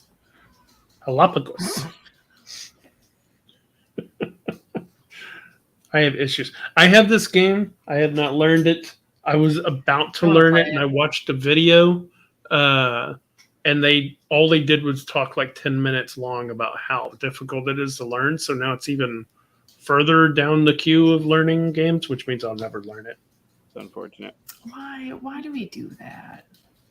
Why taint the waters? I know, but now I'm all worried about getting into the rule book and just being mad about it. Because of one person's thing? Fucking no. I know. I'm awful. Awful person. Seashore. This is on my list. Have you played this one? Nope. I like the cover art. I just like hand management, set collection, card game. I like simplicity. I like games I can take places with me. And this looks like something I can teach people. Price point of $20. And I'm a big fan of Mondo. He is a great person. So it was just all wrapped into one. Yeah, Mondo's great. Yeah. I didn't see the name on there at first. Yeah. Well, that's a good seal right there. So Loot Dispute. I do like names that rhyme. Lunar Dial. Goliath Games. Oh, Daryl might know it. Daryl knows a lot about the Goliath lineups. No Shame Given. Yeah, they're good. The Forbidden games are good. And they're very successful. Lots of people like them. Yeah. Mm-hmm. Battle Stations Dirt Side. Is this the Battle Stations? Is it? Is this Battle Stations that? Yeah, it is. That's the same. It's the same. Wow, that's an old game that it's based off of it. I don't know much about that one though. Oh, it's pretty. This one? Yeah. It looks really good. And I am a fan of companies that make sure there's room in the box for the stuff that you either put together or unwrap. And they actually put a spacer Being in thoughtful. the box. Huh? Being thoughtful. Wow. Right? They put a spacer in the box so when you put the pyramids together, you don't have to break them down, but they wouldn't fit otherwise. So they put a spacer in the box so when you took them off the cardboard and you put them together, you remove the spacer and you put them in. Like that goes a long way for me, right? Thinking ahead, making sure your insert has room for sleeved cards, like stuff like that is just. I like that kind of thing. Cool. Also, at Grand Gamers Guild, and Mark is awesome. I think he brought that one in. Artemis Project, Artemis Odyssey. That lineup is great too. If you haven't played any of those, I just picked them up at Origins. Grant highly recommended them. He was like, "You need these," and apparently I needed them, so I came home with them. You never got to play this, did you, Mike? I like this. Really, Chris? That hurts, man. Yeah, last night I am not supposed to talk about it since I worked on it. Literally played it with you on the show. Yeah. No, you didn't. I was the camera person. You played against Katya, I think. And Roy. Yeah. I mean, I was on there, but I think I just controlled the camera. I don't think you and I played. Okay. I played it with you on the show. Yeah. Yeah, it's a great game. I mean, the quality of it's fantastic. The game is easy to. I mean, the actions. It's not an easy game, but it's easy to wrap your head around what you're going to be doing in the game. It's good stuff. Weirdwood Manor. That's easy for me to say. This one's on my list. I like the art. What's it about? Let's see. Yep, the art looks great. Dice drafting, card play, resource management with a rotating corridor. Yeah, I'm in. And it looks pretty. All right. Click into it and you look at the art. It looks pretty. And they have a dial, the rotating corridor. You're moving it around and it's changing stuff. So your workers you're going to action spaces to do the actions. You got your resource management. Looks really, really cool. And the art is at least that's what brought me into it. And then I looked at all the stuff that it was touting. Grey Ridge, I don't know anything about Grey Ridge games. They're at 1556. If you're looking, I'll be there. I'll be there all weekend. I will be there all weekend. That's it. Chris literally doesn't listen to a thing I say. You'll be there all weekend. I had Chad's comment on there earlier. I feel like this is something like my mother does where I'm telling her a story and her response is, "Wow, that's so crazy." I'm like, "You didn't listen to a damn thing I just said to you." I was reading the comments. Somebody has to put up the comments. Someone has to do this job already. Someone's got to do the job. I'm paying attention to the audience, that's all. Sure, Chris. It's getting late. Yeah. I picked that one up, the Rawa. That one? Yep, I picked that up at Origins. Oh, yeah, you showed that to me. Yeah, that looks really good. You haven't played it yet, though, right? Nope. Steam Up, I saw that at PAX Unplugged, I think. Yep. They've been pushing that one for a while. I remember seeing that back to last con circuit, like Origins, GenCon last year, if not before. Has anyone played it? Nope. Yeah, this is true. Those are easy to pass up. No images. Sansuchi. This is on my list. I have the original one. This is a remake. Yeah, this one's different. What was that? This is a remake. It's an older game. I don't remember when it first came out. It was a while back. Maybe they'll have it on here. Oh no, it says 2013. So, but yeah, fun game and stuff. I haven't played it in so long that I can't tell you how it's played. I just remember what it looks like on the board that you're building things down a row. So it looks pretty, and I like puzzles. Kenfire, a good puzzle. Applejack. Oh, indie boards and cards. Mm-hmm. Glom. I saw somebody talking about Glom before. Party word game. Sand sushi. Sand sushi. Yeah, I like sushi. Earth. This has been out for a while. I never heard of it. Love it. And you never will with that. I feel like I missed something there. It's all over the place. You can't get away from not seeing something about Earth, right? Like it's doing so well. The lines he had at UK to get that game, like it's been everywhere. It's everywhere. What is it? Everything, everywhere, all at once. Whatever that is, like that's Earth to me. I've seen it all over the place. Well, it got like best game of the year at something. Was it Origins or something like that? I forget who gave it to him. It looks great. I mean, the gameplay is it looks like it's got all the check boxes you're looking for in a game. I see it everywhere. It's good. Simultaneous play. It works. Yep. Yeah, the simultaneous play. Yep. Nice. I disagree that it's better than Arc Nova, though. Arc Nova is superior. I see you, Chad. See, Arc Nova is that game for me, the everywhere always. Like, I'm just sick of hearing about the game. It's fine. I've played it. I like it. I could do without ever hearing about it ever again. I think both games have earned their what do you call it? Their accolades or whatever. But yeah. Which game? Earth? No, saying Arc Nova. Arc Nova. Oh, Arc Nova. Yeah.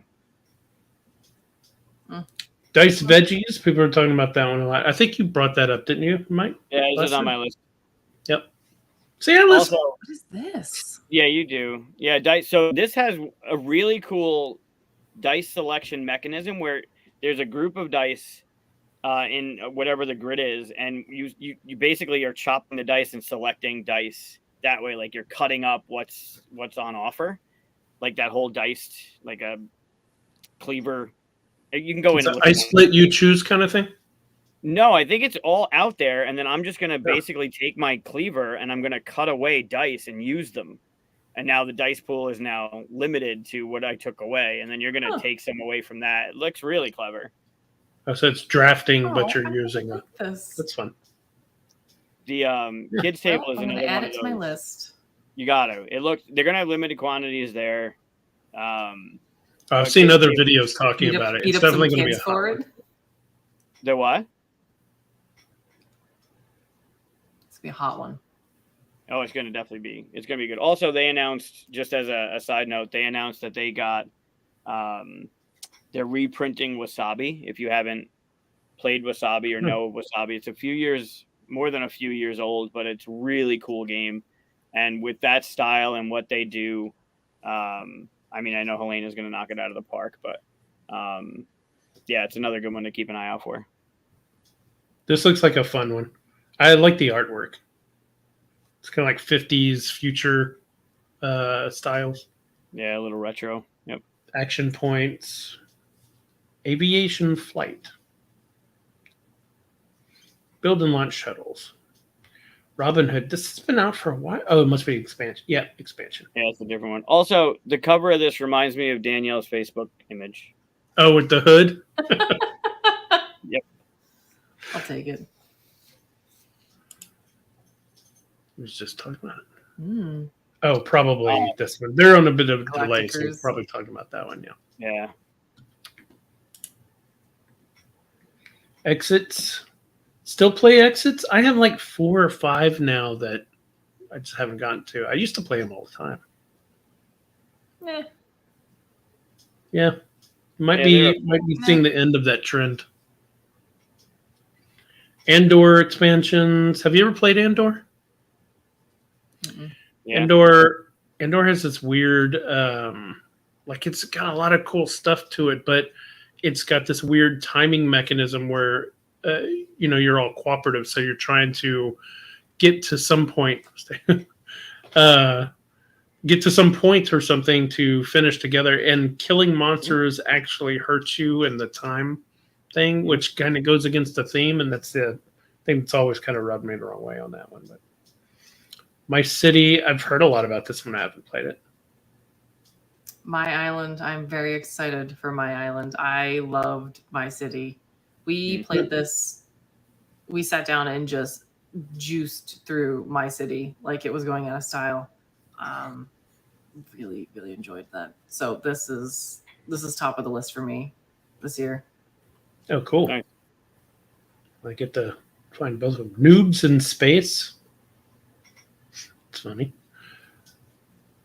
Using what little information each player has, can you complete the... Oh, okay, cooperative game, limited information.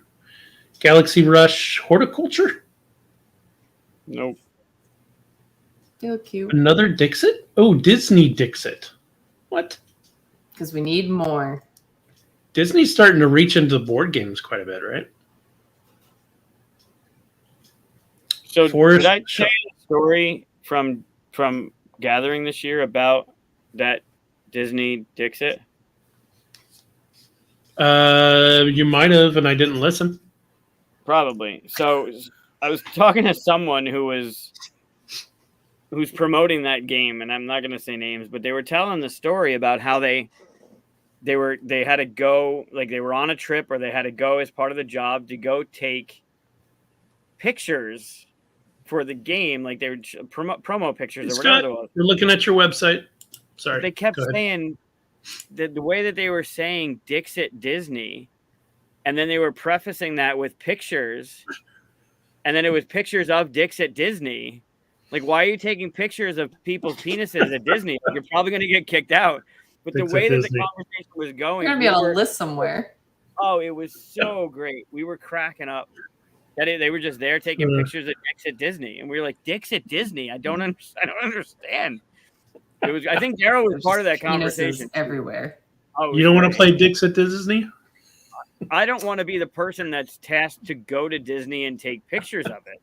That's not for me. But I mean, someone's got to do it. Dicks anywhere, let alone at Disney. No, I'm not. Yeah, it's bad anywhere, but somehow a little worse. Yeah. Oh, it was so great. It was such a great conversation. Super funny. Were they picking up on what they were saying and leaning into it, or they were just completely oblivious to how they were saying it? Yeah, they had no. Just because they were calling it, like, it is called Dixit Disney, but when you're saying it in sentence, right, with an accent, it was just coming across as they were taking pictures of Dixit Disney everywhere. Yep. Well, we've ruined that game for a bunch of people. All right, so it was great. Yeah, it was great. Shuffle. That's all. This game looks cute. Yeah, Lookout Games makes a lot of good stuff.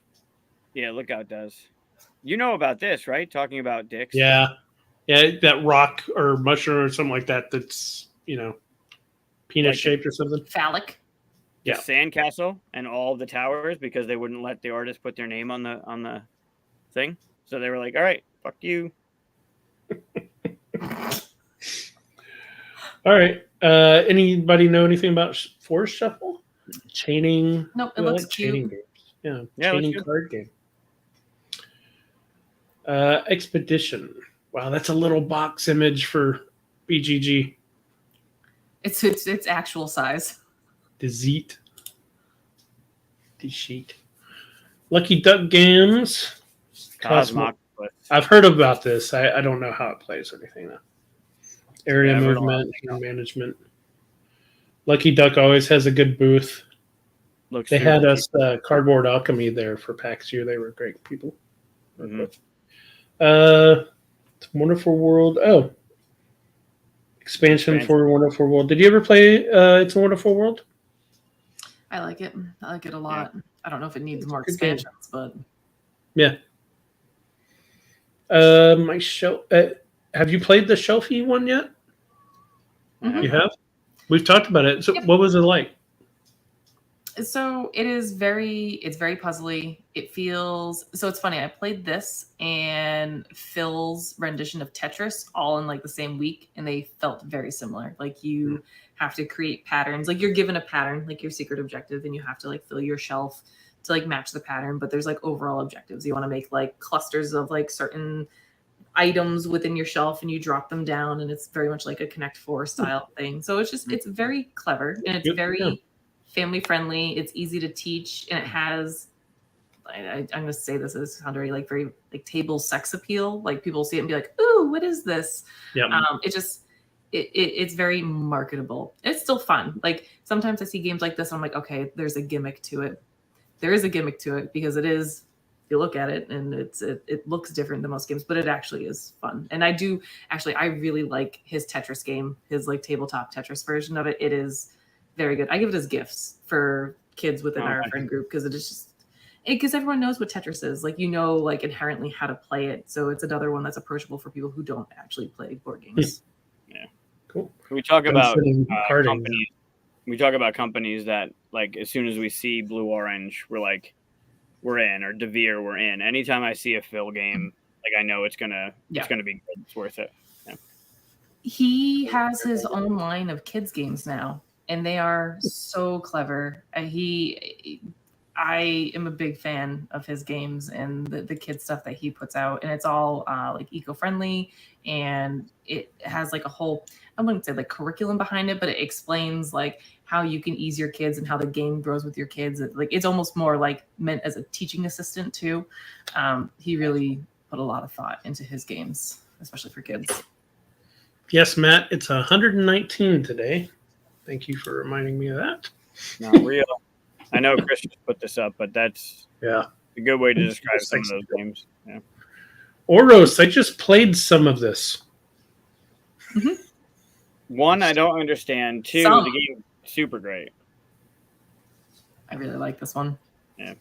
I like Brant. He is such a genuinely nice person. Every time I meet him, like he has the biggest smile I've ever seen.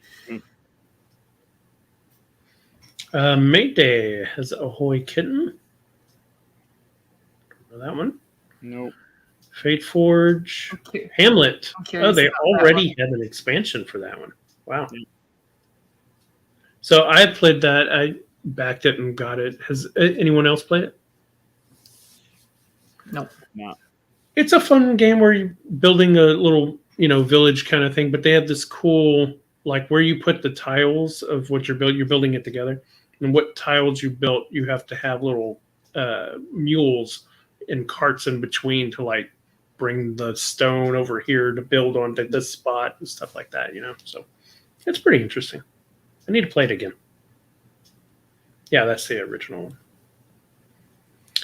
Vengeance. Oh, the game is so much fun. Is it? So much chaos. It is a blast. It is. We picked it up last year at GenCon. I think we picked up both of them. And it's just dice. It's a roll and write. And you are think Hotline Miami, the video game, and you're just like in clubs shooting up. I probably can't say this without getting your stream flagged.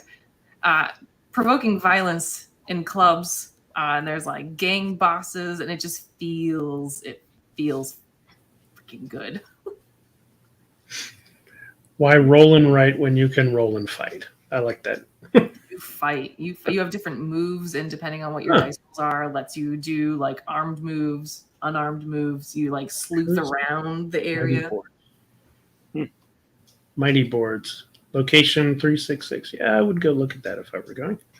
Mind Clash games. Astra, we've talked about that at one point. I don't know if you looked into that last time. Astra's come up a couple times. Yep. Monster Fight Club. Intimidate me a little bit. Which one? Their games in general intimidate me. Not that I don't like playing beefy games. It's just sometimes you look at their boxes and you're just like, like that's an investment. That is a lot to get into. Yep. I love this cover, Super Squad High. But teen superheroes manage their hero life balance to unmask a hidden villain.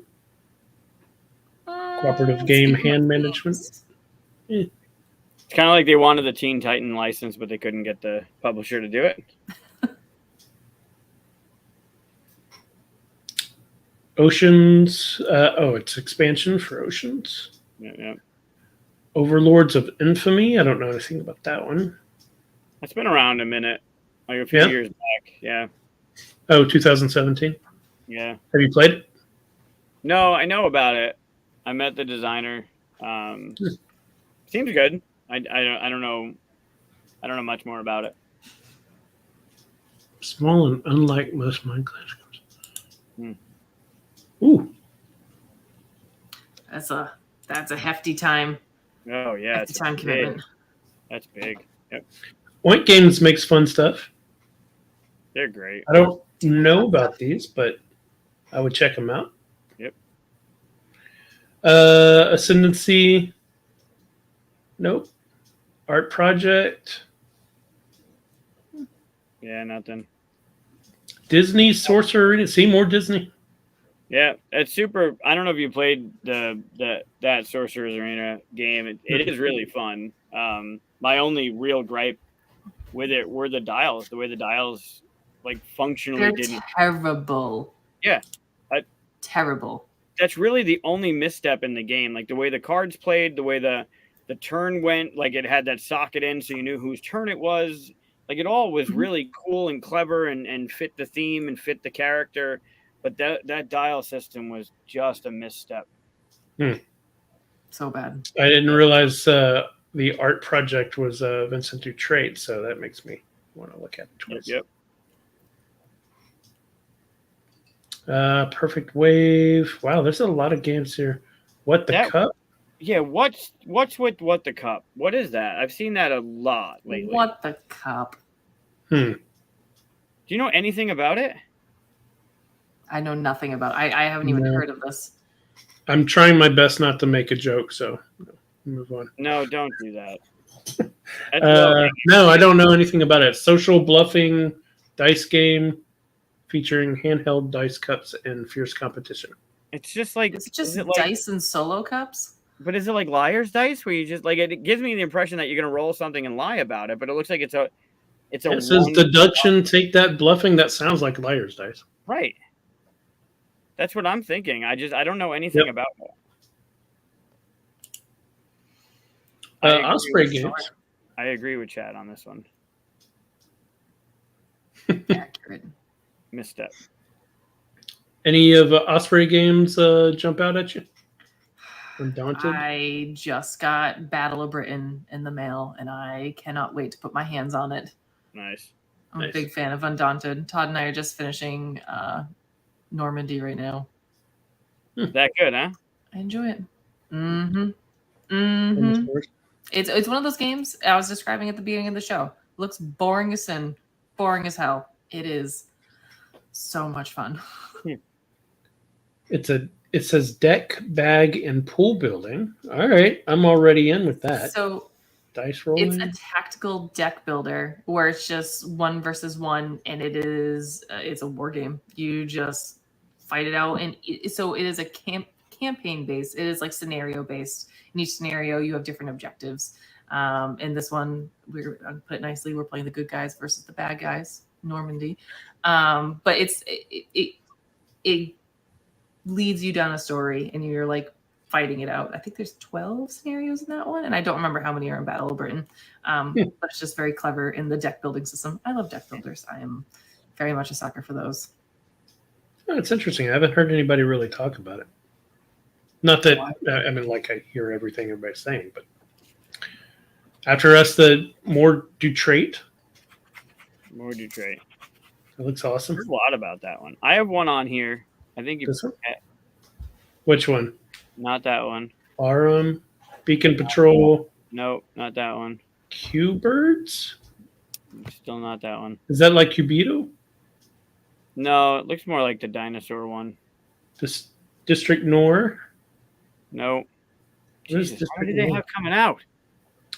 Emerge? A lot. Yeah, apparently. The Fox Experiment? That's been out for a little bit. Wow. Elizabeth. Oh, that one.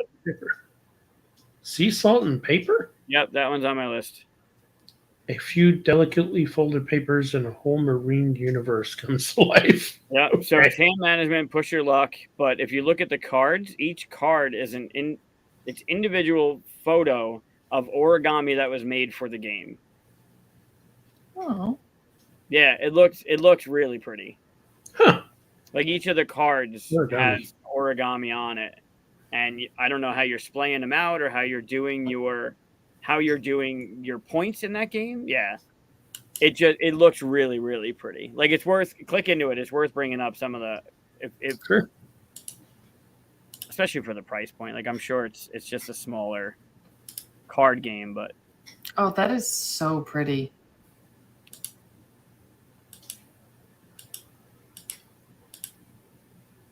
That's like very each one pretty. of those is actual origami and like a photo of the Oh, origami, wow. the water and the waves and the backgrounds. Like it's all really cool. Oh, wow. That's Holy pretty cool. shit. Yeah. Yeah, Ooh, the shark. look at that. Oh. Yeah. Look at the little crab. That makes me want to do origami. It looks beautiful. Look at the shark. Like all the pictures, like they're just the lighting and the shading and the way that it's all working. It all looks super cool. The little crab. Yep. It looks great. Okay. Yeah, that's a good one. Yeah. Plus, it's a really like it looks Put it like on it's a nice, easy to pack kind of game, and it's got a great price point. Mm-hmm. Plus, that duo, Ooh. like Teo, is amazing as a designer. Wow. Yeah, really good. He's another Add it one. to That my Teo list. is another designer that I go for. Like when I see his name on a thing, I'm in. Mm-hmm. I mean, Bruno's pretty good too. You probably heard of him. Yeah. Yeah.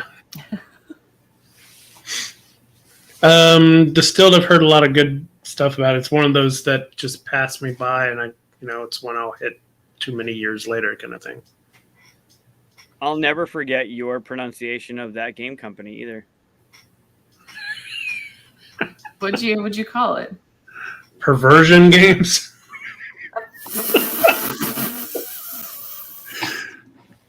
Yep. You know, All right then. words in me. I'm an artist. Words. They're Sure. Take creative liberties. Yeah. Perversion. Let me know if we're passing something here. Iron Blood, Snow, and Mud. Keep them rolling. Actually, I Drop have drive. one more on my list that we haven't talked about. Oh yeah. Yeah. I have one. It's the number one. Ooh. Ooh. It's coming up. Ashes Reborn. Yeah. Freelancers. Is this one made by Matt? It's a freelancer. Davy Jones Locker. Bravo. That's yours, right, Mike?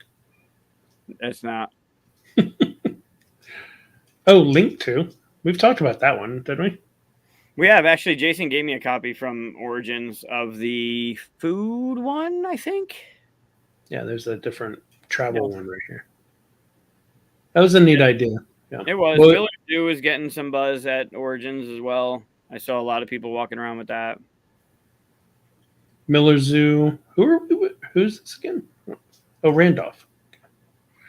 Miller Zoo. That's another zoo one. I don't know anything about that one though. Joyride. Nope. Don't know. Acquire. Oh, a new one. Yep, they're redoing it. Is this the one?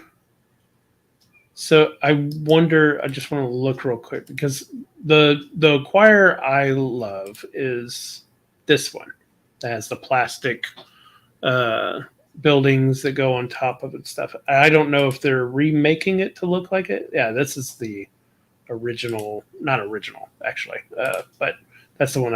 It's the one right here. I don't know what they're doing with the new one, but I hope they bring the plastic buildings back. Mm. Axis and Allies. What? No, that's been out for a while. Yeah, it's second edition, third edition though. It's new. I have the original edition in there. It's all beat up. I still have it. I can't. It's huge too. Doesn't fit in the Kalex. G.I. Joe. Is that what you've been waiting on? Nope. Good Omens. My Little Pony. Mm-mm. Mm-mm. Power Rangers. Mm-mm. Lost Mm-mm. Species. Wow. I like the aesthetics of the new Robo Rally covers. It kind of looks the same as the old ones. Scroll up. It's different. Oh, okay. There we Look go. at that. Oh well, yeah. Yeah.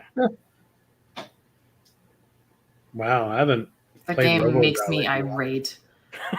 It makes me. You don't like programming games? I do, and that game makes me irate. We get too many Canadians in our comments here.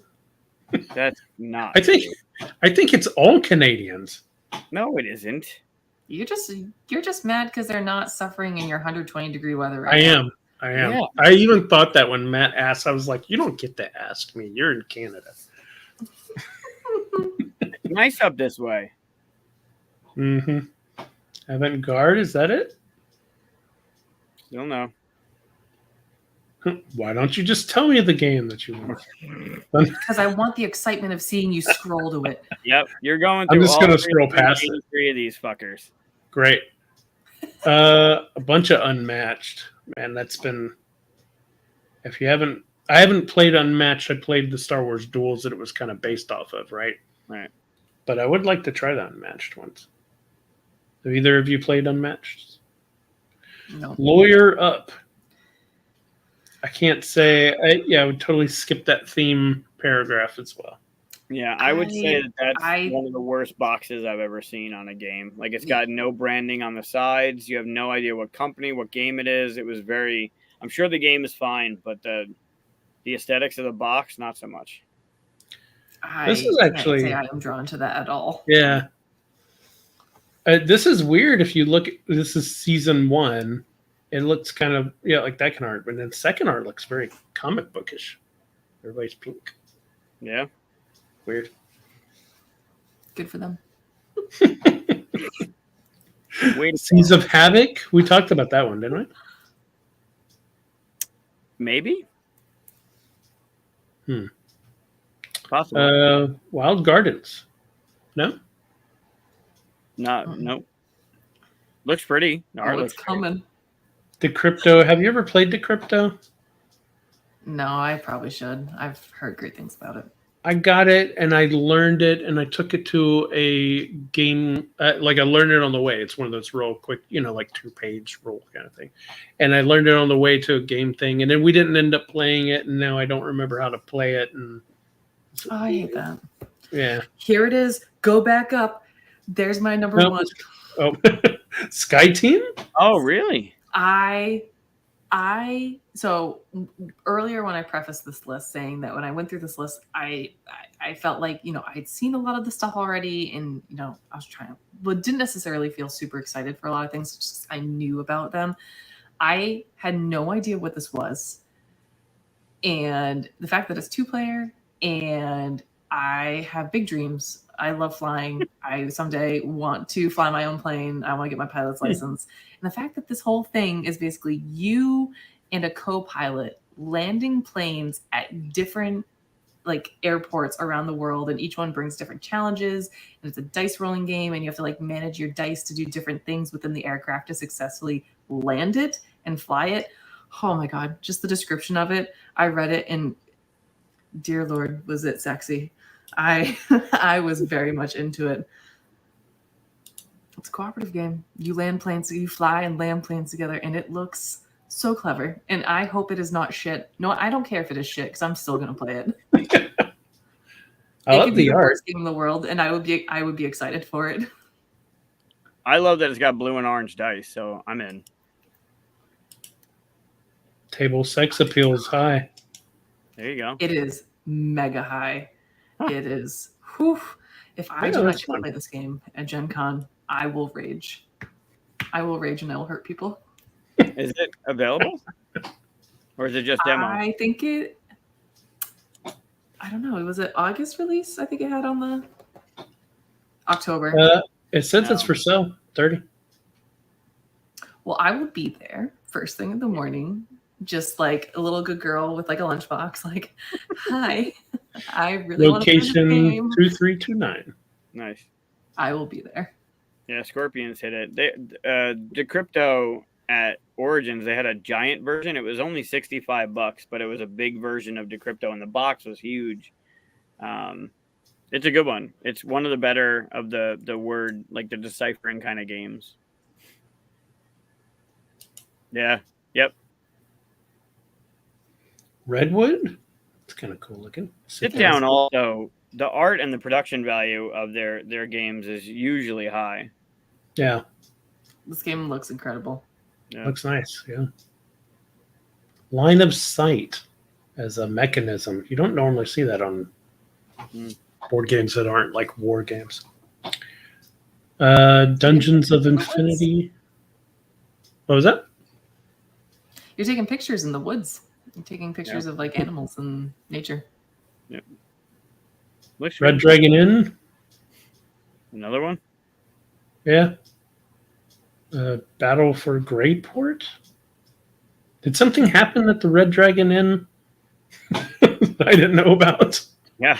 Aren't we just getting drunk? Like, yeah, that's what I thought was happening. You're trying not to much pass of a theme. out. Yeah. Right, you're trying not to pass out. Yeah. I haven't played that game in a long time. Adventure Party, I just talked about last week. I like what's going on with that game. Yeah, I love it. Flipping it on its head. That concept, that's really neat.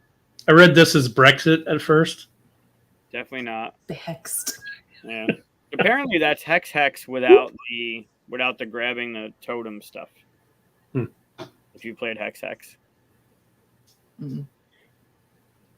Boop. That's cute. Have either of you played Boop? No, but I hear people talking about it. Good. That's another sex appeal game. Yeah. I watched Evan Derrick from Van Ryder play that game against Scott, looking like he thought he had a chance. And then it all just came crumbling down. It was great. Tesseract. I like this game. I like this game a lot.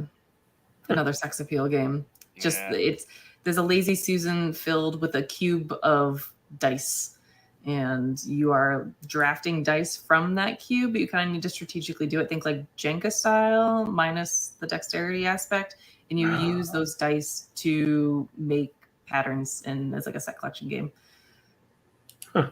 It's been a bit since I played it, so may have watched. That's pretty cool looking. Yeah. It is very cool looking, and it's actually very fun. It's a breath of fresh air to play a game that looks like it should just be a gimmick game, but actually has like legs to it. Or a hand. Yeah. You need hands for that game. Yep. Darwin, I still haven't played my Kickstarter version of Darwin. Is this the same thing? One. Oh, it's a different one. Okay. Well, the logo looks kind of similar. I was just assuming it was an expansion to it. Okay. No, that's a different one. I think. There's the other one that's on my list. Spellbook? Spellbook, yep. All right, tell us about it. Oh, Space Cowboys. Cool. Well, one Space Cowboys. Usually it's a 2-player, like Jaipur is one of my favorites. But anything, I believe everything I've played of Space Cowboys has always been a hit, right? And then this one's got the designer credit to it, which now you're putting Space Cowboys on with Phil. I'm in. I don't care what the game is about. But then you go in and you look at what it's got. It has a hand management and set collection, which I'm also into. So it looks neat. Hell yeah. This is one you can sign me up for. Yeah. It looks cool. I don't know what's going on with the center thing and the bits that are going in the center thing and trying to create your spell book. I don't know what's going on, but it just looks. 1, it's got Phil Walker Harding. 2, it's got Space Cowboys, and then you got your hand management set collection thing, which nice. I'm in. Mm-hmm.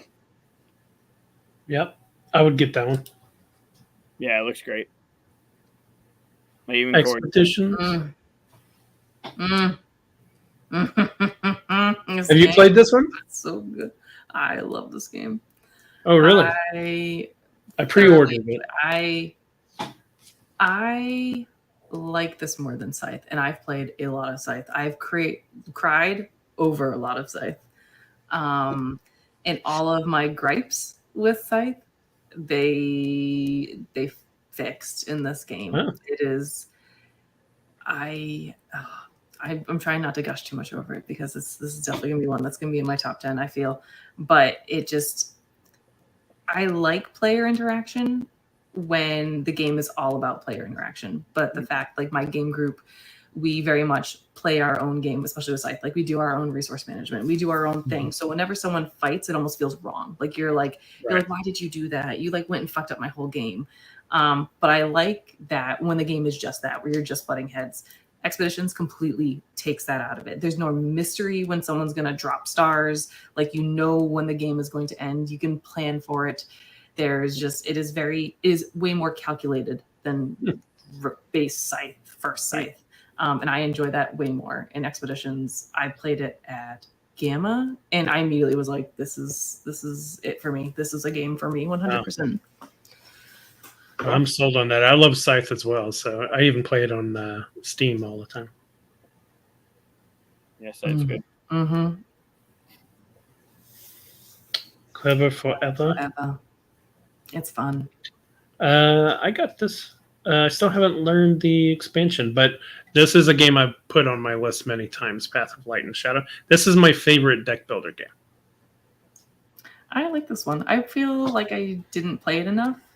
I enjoyed it. It never got back to the table. We play a lot of Aeon's End, so that's our deck builder of choice. I don't think there's a deck builder that promotes cards and culls cards as well as this one does. Because you can, obviously you can go the light side or the dark side in the game. And if you cull your deck, you go the dark side because you're picking up people basically. But if you promote your deck, you go to the light side. So it's like a really interesting thing, like in your deck building mechanisms, Ares Expedition, I don't know anything about those. I know they've been around for a bit. Studio H. Old Tree. This is an expansion for it. I still have the game. I haven't played it, though. Beautiful art. Yeah, of course. That's why I have the game. Yep. I don't know how it plays, though. I like the look of this. I looked at this. I think it's all one at Barnes & Noble. Yellow one or something like that. But I like the look of it, but it didn't like grab me. As Agatha Christie is always fun for me. So. Yep. Vivarium. I've heard people talking about that one. I don't know anything about it though. Pretty sure I bought that one at Origins and talked about it. Oh, then you're the people. Pretty sure I bought this. Pretty sure you weren't listening to me when I was talking about it last week. See, I just said I heard people talking about it. You're people. Yeah, you are a people. I am a people. Hey, it's Fork.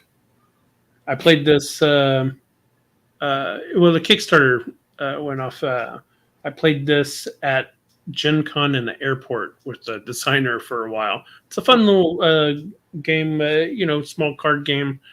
Get people going around, and I can't really remember how it plays now. I don't want to, but it's trick taking, right? Which is the big famous thing. Really sold that one. Yep. There was cards. It was a game. There's cards at an airport. A rabbit. It was fun. Pretty sure there's really got people into it. Yeah. Yeah. Go. I don't know. I'm not here to sell cards. Pyramido. Why am I always the one that has to pronounce these games? Goblin Vaults. Any other? So all. I'm excited. Which one? So Gold West. I was excited to see this being reprinted because this was a TMG game, and this is a game that like I kind of picked up early on. Yeah, 2015 it came up. It was one of like the earlier games that we played and we really liked. And it's one of those games like we played a bunch of, and it sits on the shelf, and every time we look at it, we're like, oh, that's really fucking good. Like we should play that again, and we never do. But I like the fact that it did get picked up. It was one of those. I was like, oh, bumming that Gold West is gonna be lost in the vault of TMG. But if you see that, 10 out of 10 recommend playing it. Maybe I will play it again. I played it many years ago. I barely remember what the board looks like. Who picked it up? Trick or Treat Studios. That's odd. That's an odd pickup. The board in the middle is like a very like it's where you place all of your encampments, all of your tents around. It's like the area control with the resources. You have the resources that you drop it Mancala style, so you'll get based off like how you drop it rounds before. It's very bright. Like it doesn't. I feel like the cover of this doesn't. If it's going to look the same as it did, like the cover of this doesn't marry well to what the game actually looks like. Oh, there you go. Nice. Halloween. Yeah, well, have we filled out all of your list? Wise Wizard games? You fulfilled all my needs, sir. Oh, Bloop. Whatever this is. The Blob Party? Blob Party. We played that at Origins, and that was stupid fun. It was just... It's a co-op game where it's just you have to think the same as other people. That's really like hive mind style, and you have like 11 rounds to like have everyone collectively say the same thing, which is way harder than it sounds. But it's just like it gets everyone standing up and moving and like talking, and it is chaos. You turn into little blobs, big blobs. I hate how much I liked it. Is it like the mine? I had that much fun. Yeah. Let's be real. Yeah, like you're given a prompt, you have to write down your response to it. Everyone who said the same thing becomes a blob, and then within that blob, you answer questions till all the blobs become one. That's it. Mm-hmm. Princess of Florence. Ooh, Star Trek Discovery. Escape the mirror universe before being captured. Oh, you're such a Star Trek fan. I hate it. I am. You stayed on that like 17 times more than you stayed on the Star Wars game. That's because, there's a bunch of Star Wars games. There's like 5 Star Trek games. There's only one on that list. That's true, which is unusual. I'm going to go back to Star Trek now. Look at it. There is no Star Trek Discovery game, though. That's the first. It's a different series, and I don't know what through all 383 titles. Yeah, see, that wasn't that bad.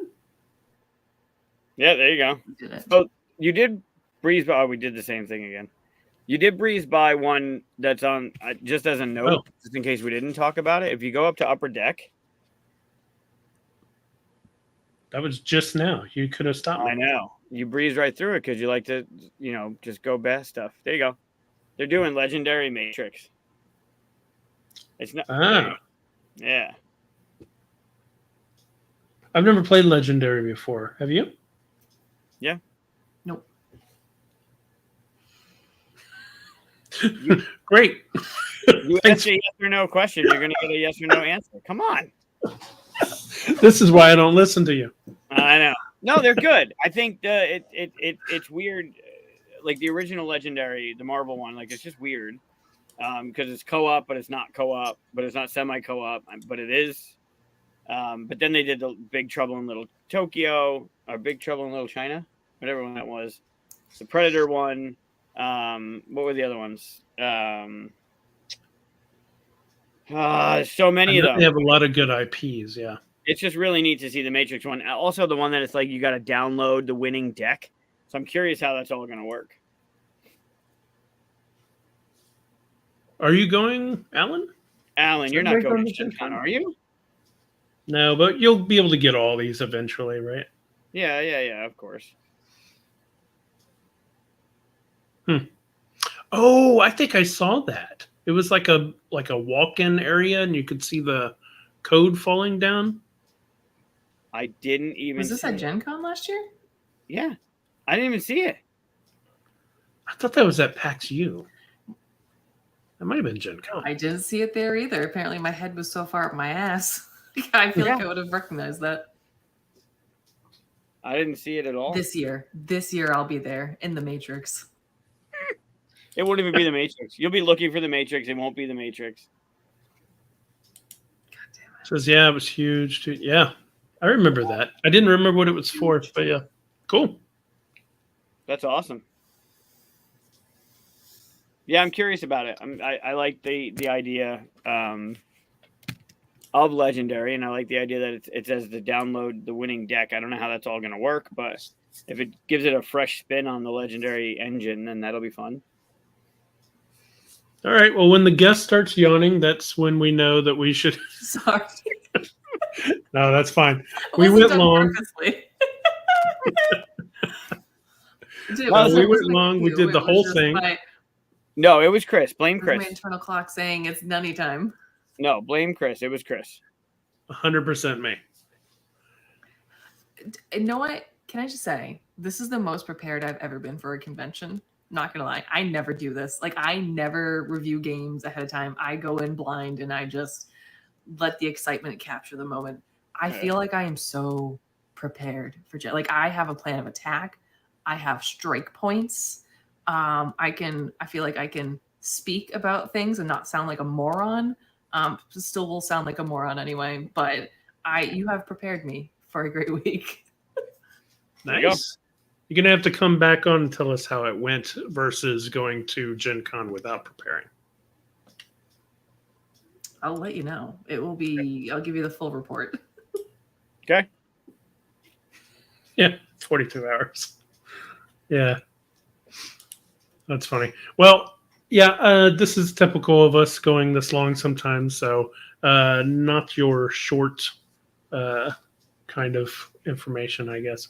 However, considering we went through all 383 titles on that list and we're still under 3 hours, that's pretty good. That's impressive. Yeah. Pretty good. Well, thank you for coming on. Anything you want to tell people about? Go take a look. We've got your link in the description. People go there, click on all your stuffs. Anything else you need them to check out? No, just click on the things. Come find me on all of the social medias, Danny_Standring. I've got a lot of fun things coming up between Gen Con, and I'm going to the Level Up retreat this weekend. That's in Connecticut. It's just 3 days of board gaming fantasy. Going back to Finland for some fun classic things, and Las Vegas for the World Series of Board Gaming. And I'm heading off to Essen this year too. So it's going to be a lot of excitement over the next 3 months, and I will vlog it all for all of your entertainment purposes. Wow. Nice. Now we just got to get you to Syracuse. Mm-hmm. It's really far away. I don't think I can ever make that happen. It's not that far. She just said she's going to Essen, but Syracuse, way too far. It's only like a 3-hour drive. It's fine. That's great. All right. Well, thanks everybody for going through the whole list with us, hanging out with us, and we'll see you next week. Yeah, Danny, great to see you. I'll see you in a couple weeks. Thanks for having me.